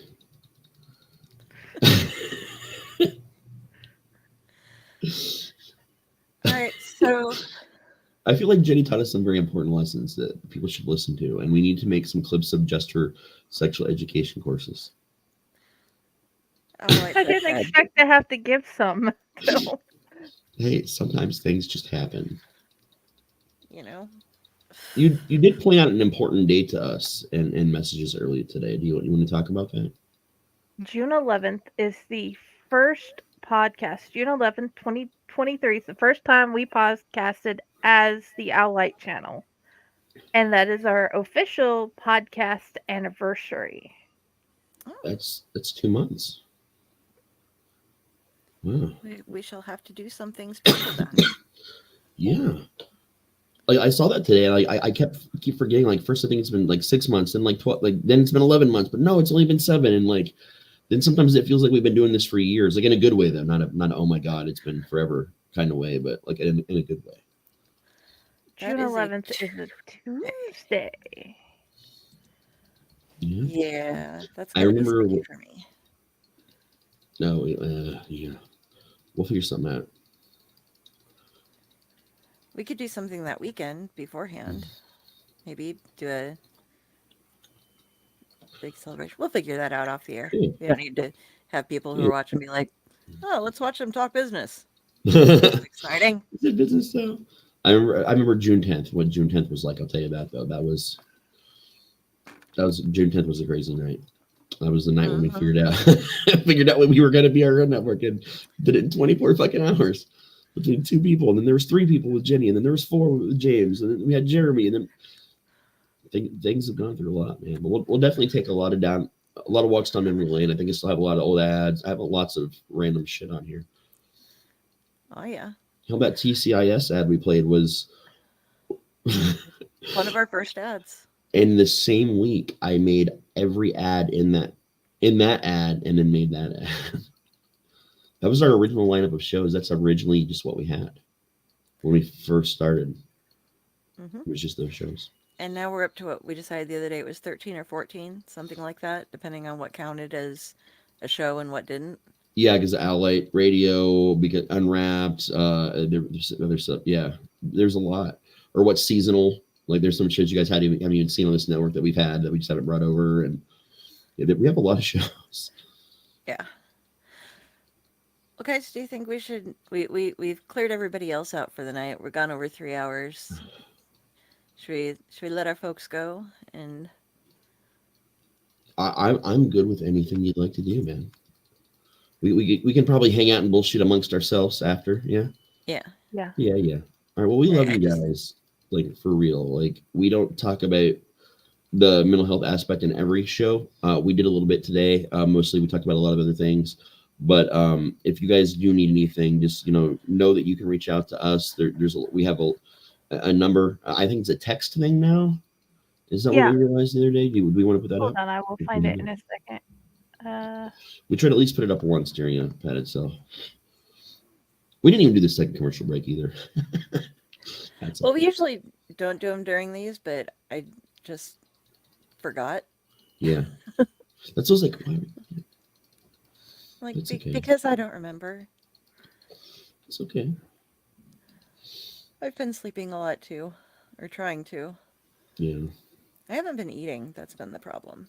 Yeah, I've been having that and brain fog because I can't sleep ever. So yeah, that's the best way to contact right now, from what we've understood, the National Suicide Prevention Line. Yeah. So if you guys need that assistance, please use it. If you just need somebody to talk to, just message one of us, man. Yeah, we're pretty chill. Yeah. We'll talk about Hulk's hole and cock sauce and who knows. We can fan out about any book or TV show or movie you love. Mm-hmm. Between all of us, yeah. Wrestler. We don't care. Comic books. Strains of marijuana. There you go. And we'll have to get the Still Token guys back, Ben and Jeff, because as they said, it was the tip of the iceberg. They have so much more to share with us. That was so fun to be able to sit down and hang out with them and talk for a while, man. That was cool shit. That was awesome. Yeah. We did a lot of fun things with cool people, man. A lot of fun shit. Yeah. So do us a favor, like and subscribe if you could. Also, hop on over to our website. Hop over to our Twitch channel. If you see it in the link, show links up above, down below.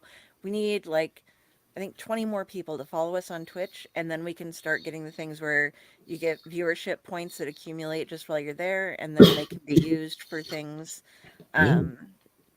like in the D&D games and stuff that we're gonna be playing, or that we are playing. You can use them to kind of Hunger Games your way through and sponsor people, give somebody a couple extra hit points or something like that if they're not doing so good. Give somebody a plus or maybe a minus to one of their next rolls just to influence the game. Give yourself a little bit of god power in the game with us. Yeah. And also here within the next week or two, we're launching Allied Gaming officially. So we're going to have a whole gaming thing. Like you've seen me and Matt do some streams. You've seen me and Michelle do a couple streams of different games. Amina is actually going to be officially helping me lead up a lot of that to get it all set up and looking nice and all ready to go. And she's a big stream gamers. So like expect a lot of random shit. Yeah. And if any of you have suggestions, ideas, and stuff for some challenges to put Owlite Sims characters through, Ooh. we're gonna work on those of us that have Sims 4 are gonna try to build together some characters so that we can represent the Owlite network and give us a house and pick out a challenge, not the 100 babies challenge, because that's Yeah, just no. silly. No one wants Nothing like 100 that. babies. And nothing that involves wicked whims, nothing like that. But Yeah. Base metal's um okay. yeah. Things that are, somewhat PG-13, maybe a little R rating if it's like a substance or a bit of violence, but nothing that goes on Yeah, to we're like not going to Outlight After nudity. Dark here. Yeah. But yeah, so we can put together some people and try to see like which Owlite host will survive, Oh, dude, we kind can of do it fun. Big Brother style. Basically, yeah, you can set Yeah, up I have things where you can set up spotlights and all sorts of stuff. So let's do that. We'll do the Outlight Big Brother. We'll wait till Big Brother, the new season comes out this summer, and we'll launch. I'm not promising anything, people. I'm just high and talking about things, just so we're clear. It's not a promise. It's just something that would be fun or cool. I'm gonna get this. Del, you have to hurry up and get all of the Owlite hosts made on Sims 4 tonight No, because we're I've already launching made tomorrow. myself anyway. I have a pretty good version of myself, actually. But yeah. So thank you all for joining us tonight. I hope that hope everybody's doing well. And like I said, if you're not, contact the number below or contact a friend or one of us or something like that. Reach out, read something, hang out, let your brain relax for a little bit. Yeah. And have a good night. Thanks for See you guys joining us. later.